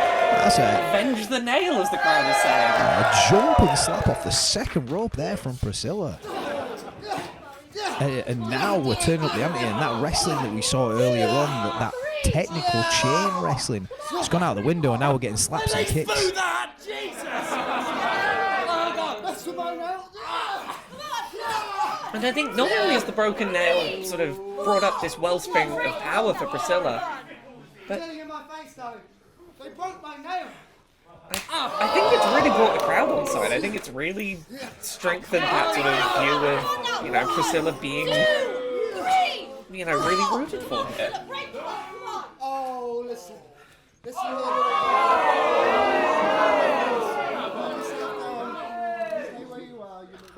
You no need to pat Sandy Beaches on the head like that. She's one of the best referees in the country.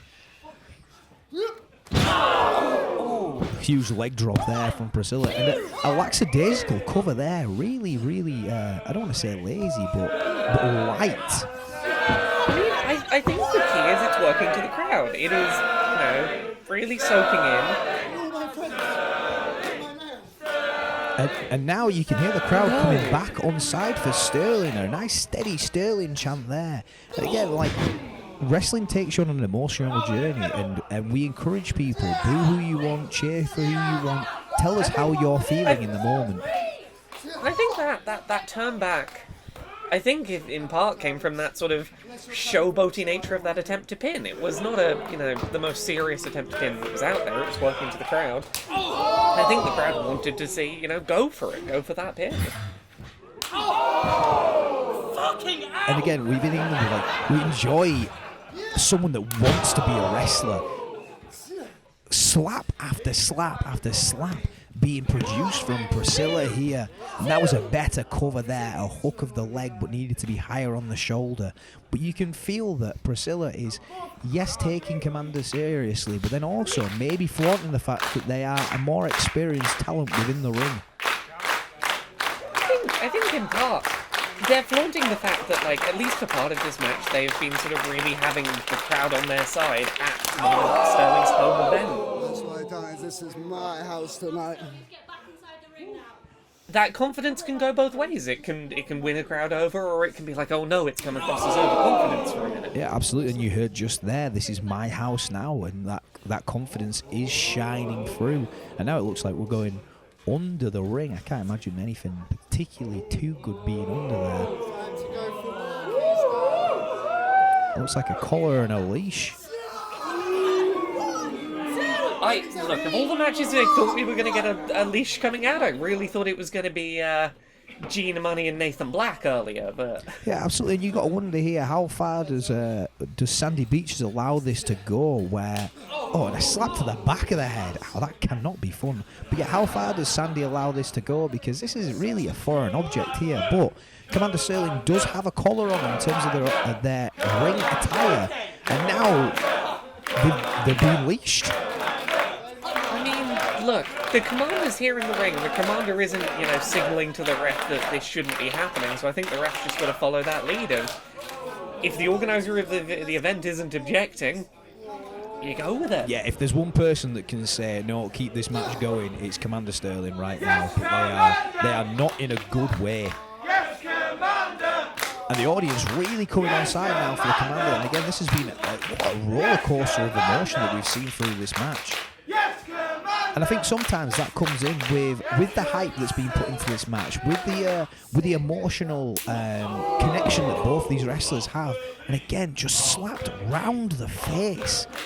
But the emotional connection that both these wrestlers have to this match. You know, they might call you master, but tonight they're calling me their owner, bitch. Oh, this is... Oh, goodness. This is... Yeah, you do not go after the commander's real-world partner, in a match. That is going to get the tides turned against you. Yeah, absolutely. That was some real deep-cutting words there. And now the commander back on top after a massive belly-to-belly. Huge throwing Priscilla across the ring, struggling to get that leash off, it seems.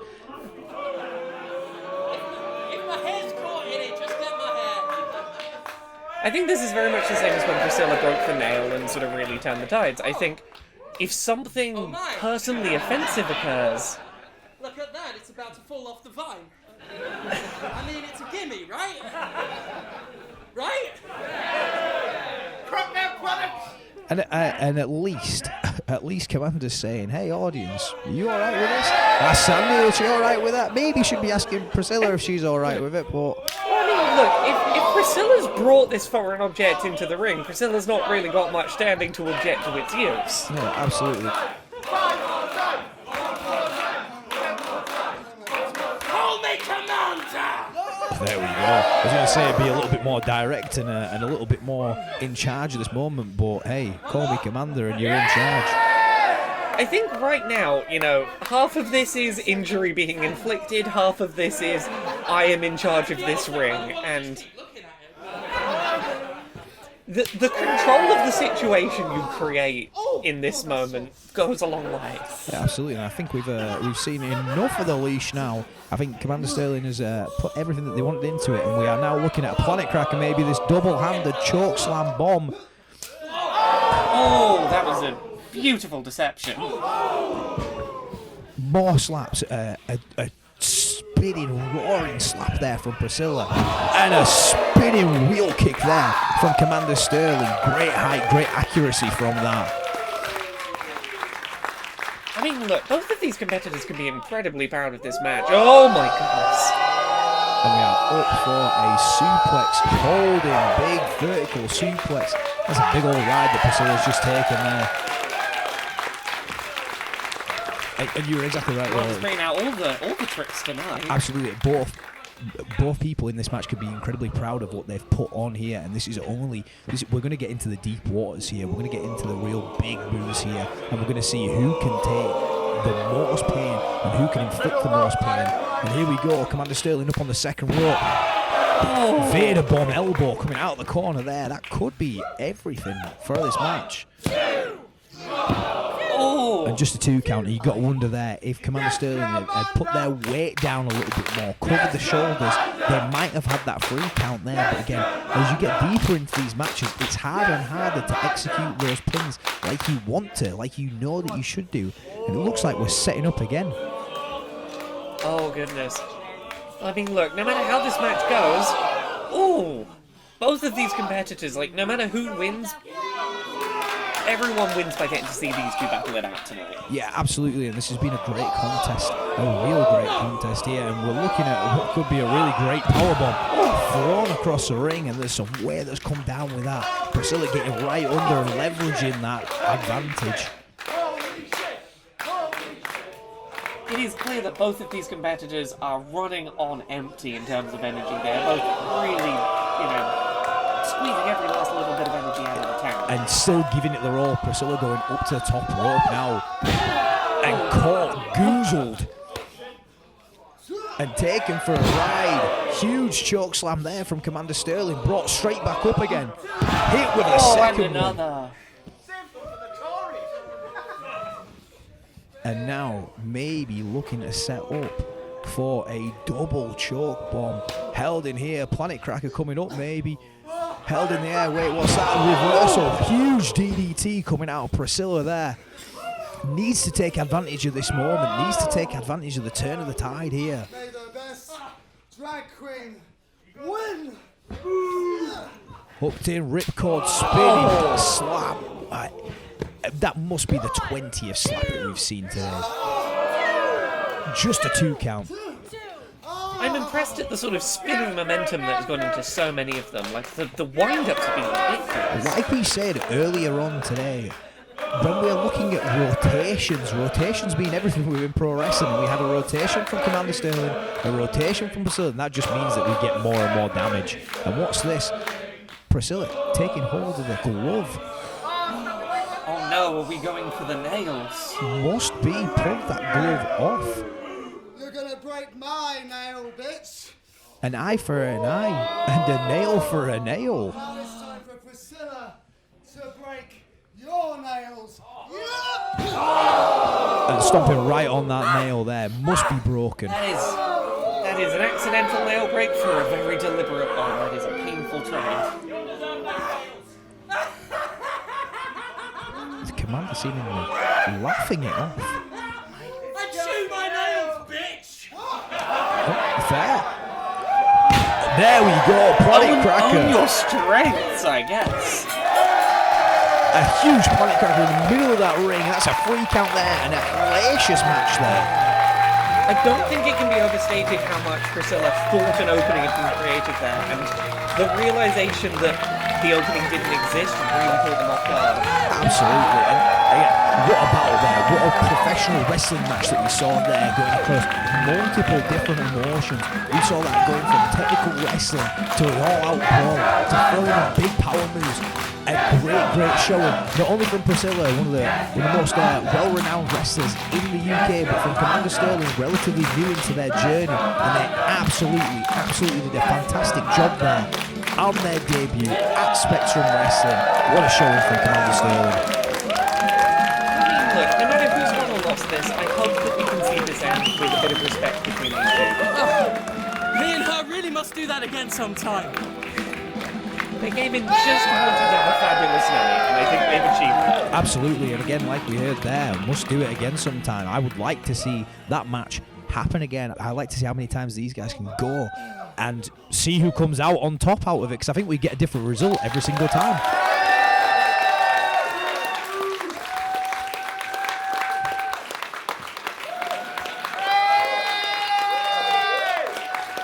Seemingly we're getting a bit of an apology now for the comments thrown out of ring earlier. And it's all fun, it's all love here at Spectrum Wrestling. Right. the crowd isn't holding any grudges here. They're more than happy with Priscilla. We still love you. There we go. We still love you. What happens in the pro wrestling ring stays in the pro wrestling ring. We still love you. Oh, look at that death drop. I would absolutely blow my knees out there.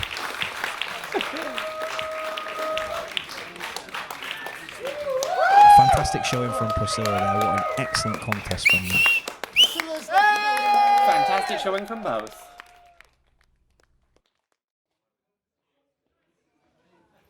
Well, there's only one thing that can follow that. Are you ready for your main event? Introducing the baddest bitch in Brit Res, Mercedez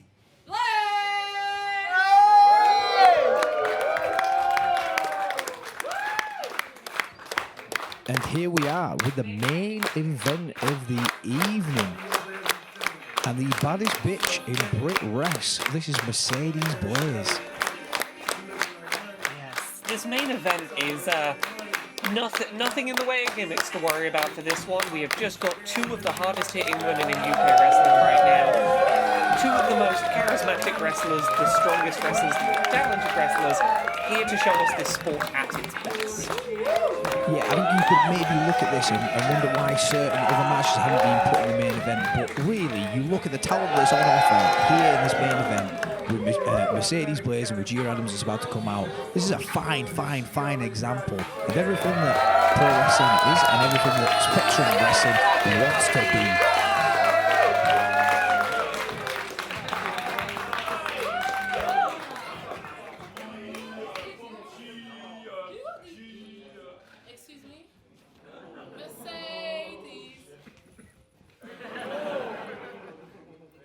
Mercedes Blaze maybe not making any friends here quite early on in this contest.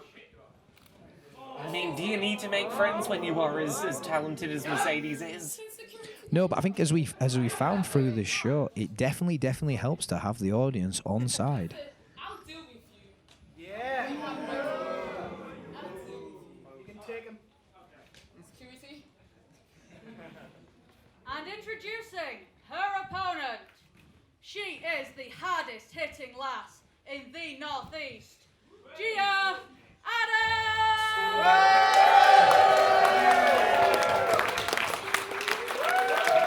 Look, straight out the bat here, I'm gonna give you a little bit of a personal bias out of this. I've known Gia Adams for years. I saw her start to come up in the Northeast scene. I've got a lot of roots within the Northeast scene, so Gia Adams is probably my pick within this match. And that's not to take anything away from Mercedes Blaze. That's just a case of I've known Gia for a good number of years and I've seen her grow as a talent. See, this is going to be an interesting one because Mercedes will get to one in a minute, but I think both of them are fantastic wrestlers, and I think there's things to love about them. Oh, absolutely. Yeah, Gia here is apparently builds herself as the hardest lass in the Northeast, and I really like that. Gia Adams leading the way for not only wrestling in the Northeast, but in the North. And this is very much a North-South divide for women's wrestling here in the UK. Mercedes Blaze makes her name down in the London area. In the South, Gia very much a Northern girl. I'm not entirely sure if these two have met before. This is where I admit I'm coming to the commentary as being a bit of a southerner. I grew up down on the south coast, and maybe that's why I've got a little bit Mercedes. That's fair. I'll let you off on that one. Well, forgive me being southern. Yeah. I mean, we are in Sheffield, but regardless of where either of these two wrestlers are from, we are looking at a fantastic wrestling match that's about to happen in front of us. But I think what we've really got on our hands here is a match between sort of new, very enthusiastic, skilled wrestling and wrestling that comes from a place of more experience over time. Mercedes fucking Blaze! Oh, crowd's not digging it. That's hard to chant. It's hard to chant. She needs to recognise where her chants are coming from. Yes, Mercedes comes into this with a lot more, by sheer time, a lot more in-ring experience, is my understanding. As Gia is a little newer in the game. But not to take anything away from Gia Adams, she's definitely hit the circuit running. She's wrestled at a number of different places. Maybe not at her full potential yet, but definitely getting close to it. But Mercedes Blaze obviously taking the veteran role out of this, trying to create time, trying to work on her own time, and will probably strike when she's ready to strike.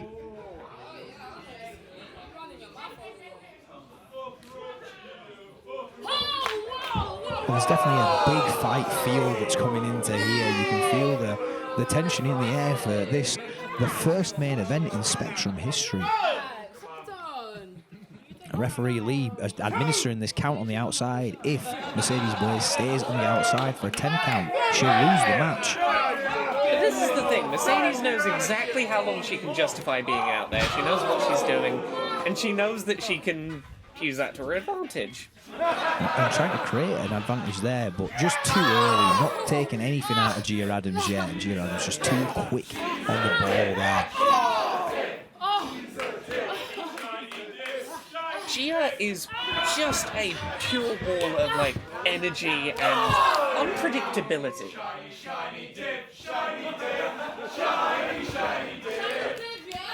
And I believe the audience are calling Mercedes Blaze a shiny div, which is not a nice, not a nice thing to be chanting at someone, I don't think. Yeah. No movement in that shoulder tackle there from Mercedes Blaze. That's a terrible idea. Gia Adams can really take a good hit. It's important we don't underestimate quite how strong and muscular Mercedes Blaze is. Try it again. One more time. I hear rumour that there is footage somewhere of her throwing Commander Sterling over a top rope from standing single-handedly. There's a lot of brute force power in there waiting to be unleashed.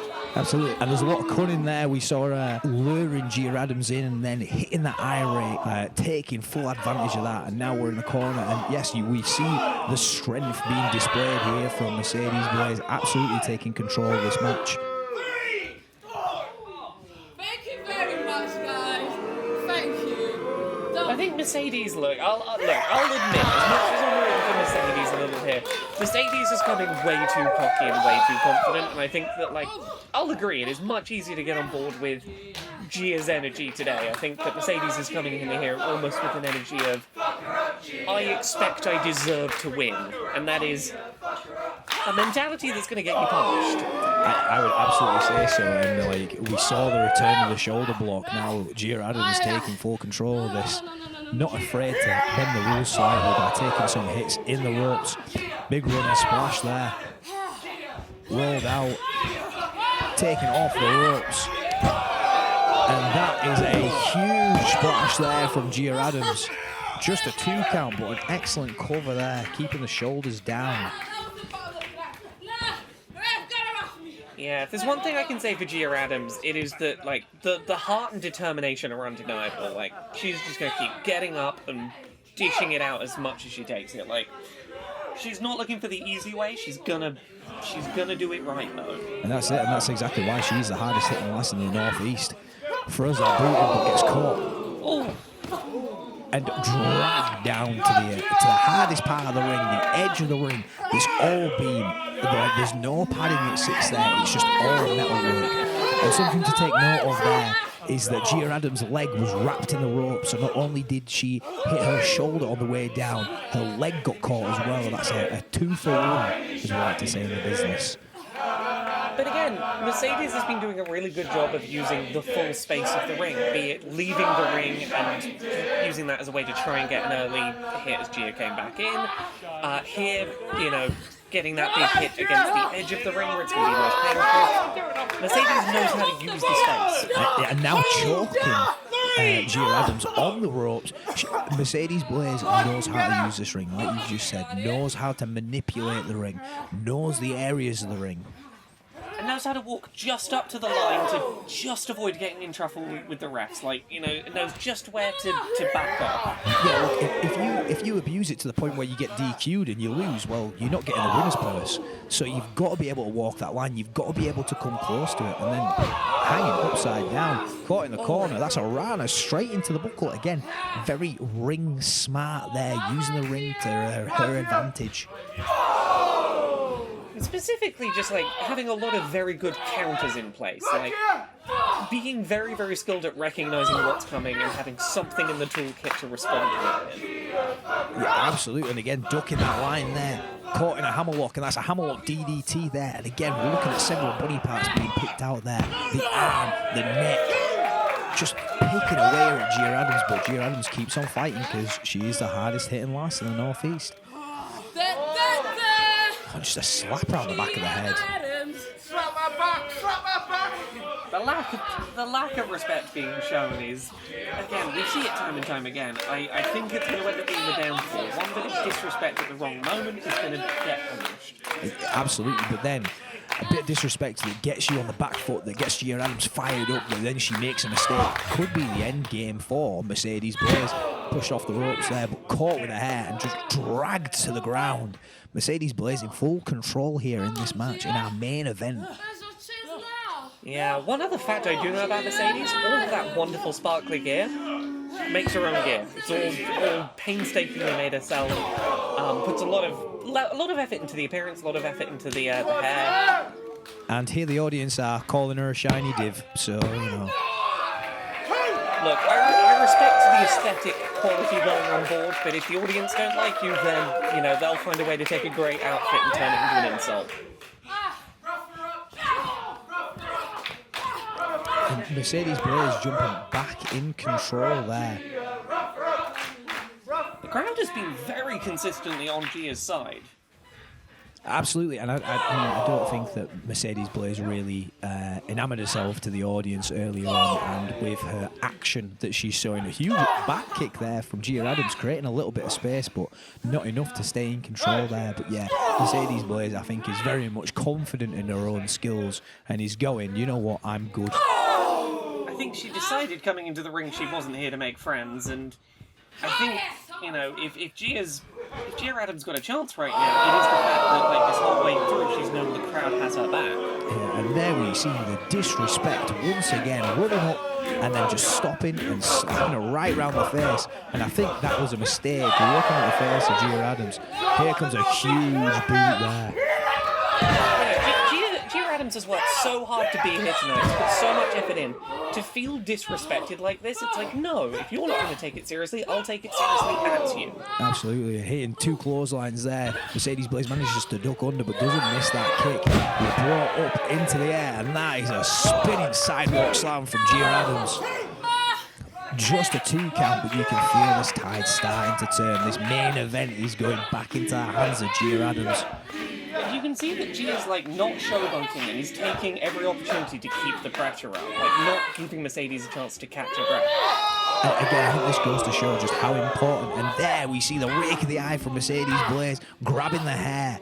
It's just tactic after tactic that she knows how to implement. The referee wasn't in a good place there, knew that she could get the eye rake in and take back control.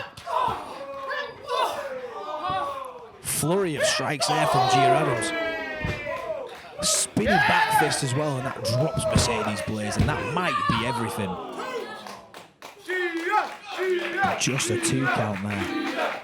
Gia is getting all the weight where it needs to be for those counts, is like taking every opportunity as it comes, like not one wasted moment. Absolutely not, and again, that's because of the importance that comes into this. Huge senton across the back there, and up on your hands and knees, that's got to be pressure on the shoulders, there's got to be pressure on the hips. Just a 2 count there. Mercedes Blaze keeps on fighting because this is the first ever main event for Spectrum Wrestling. Imagine your name being credited, being the winning column for the main event. That's a huge, huge pride to take in that. Only one person can ever say they were the first person to win a main event match at a new promotion, and you know, if you're coming into this match with something to prove, that is sure something to aim for. Absolutely, and I think Mercedes Blaze wants that for her own credit, and I think Gia Adams, and then just dragged into that ring post there. And again, not against the rules. It's not against the rules to throw someone into a ring post. It's just not particularly nice to do. But I mean, you saw all of that like confidence and bravado just fade off of Mercedes' face the second that she wasn't in a good position. Like, all of that confidence just melts away. And again, that's because I also think that Mercedes Blaze knows that actually I can't keep taking the mick now. I've got to get serious. And just beating that count is Gia Adams, and Mercedes Blaze straight on her. She's obviously learned, or she obviously knows, right, I can bend the rules a little bit here and I can showboat here, but when it comes time to it, I've got to be a wrestler. And Mercedes Blaze is an incredible wrestler. I think one difference that's important to note is I feel like Mercedes is the kind of person who, if it will get her a win, she's not afraid to take the easy way out. If there is an easy opportunity for a win, if there is a way she can sneak around it, she's going to go for it.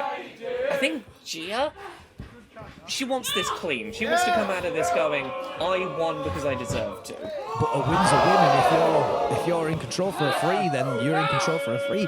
Huge jumping hurricanrana there from Mercedes Blaze.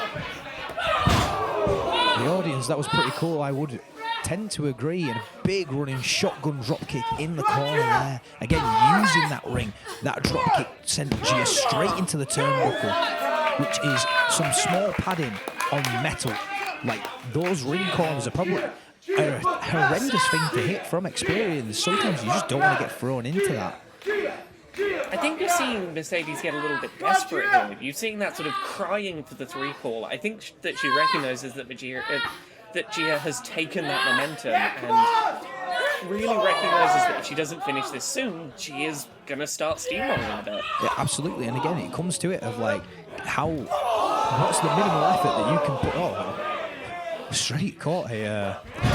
Some glutes to the face there, and a jumping spear from the second rope from Mercedes Blaze. Great work from Mercedes again, though, in turning that around and using Gia's own energy against her. Yeah, absolutely. Like you said earlier on, counter wrestling seems to be the aim for Mercedes Blaze, and it's working very, very well for her. Yeah. And that's another slap around the back of the head as well.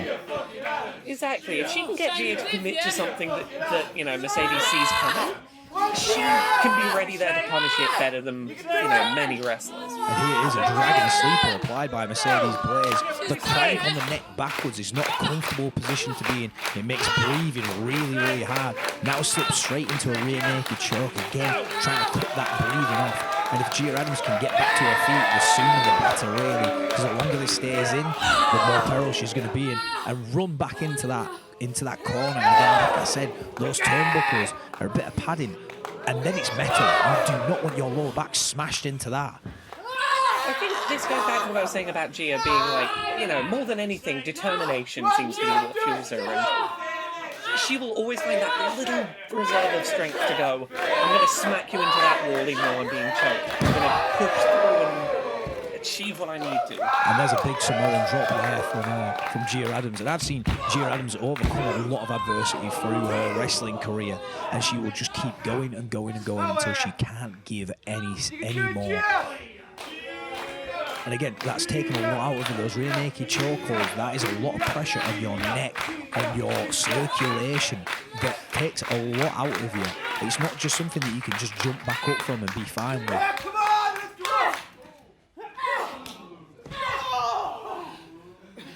Mercedes Blaze managing to fight out of that. Hits the arm, hits the leg. It's using every body part that she can. Looks for the whip, but then gets a straight forearm to the mush. And this pace has been slow and methodical. We've seen flashes out of it, but this has very much been a main event match.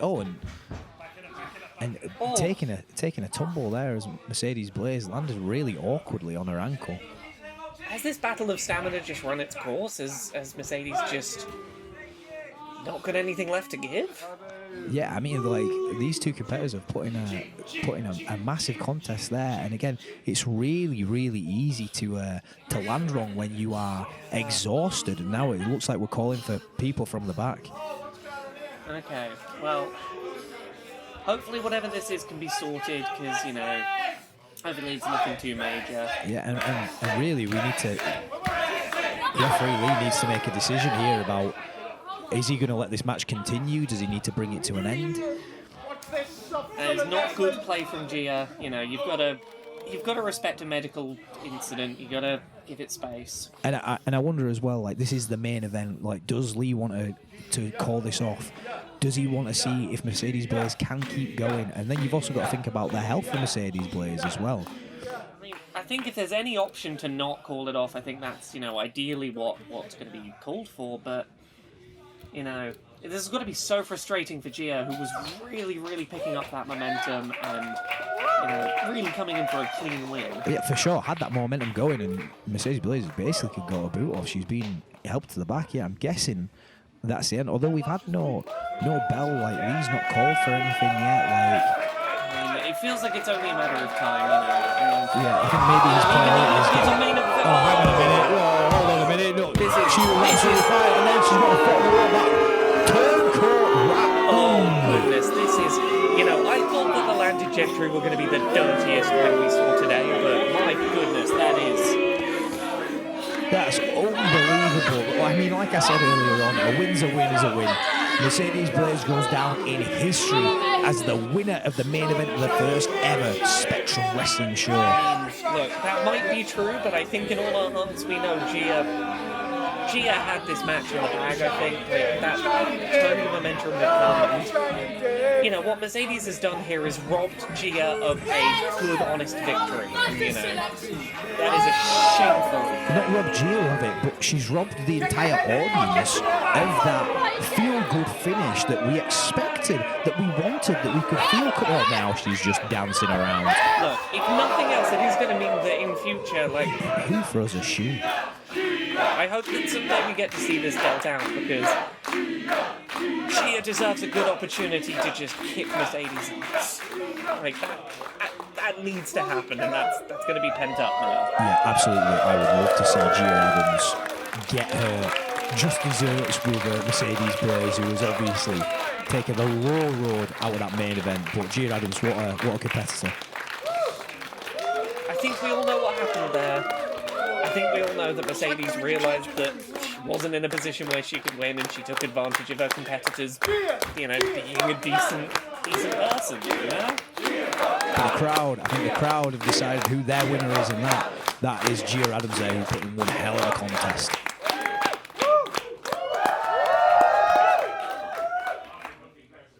Your main event winner for tonight, Mercedes Blaze. And let's hear it for her opponent, Gia Adams. I think the crowd have decided who their winner was there. Thank you so much for joining us tonight.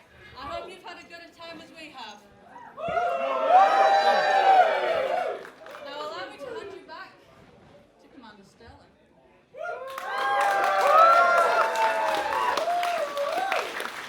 Yes, Commander! Yes, Commander! Yes, Commander! Yes, Commander! Yes, Commander! That was an alright wrestling show, wasn't it?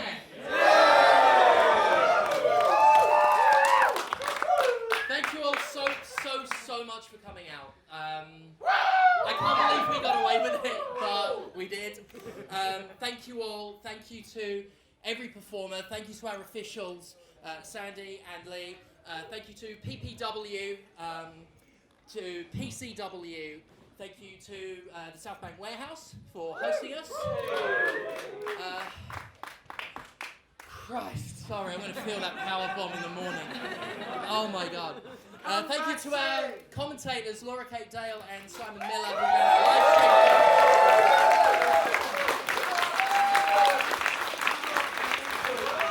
That is it for us.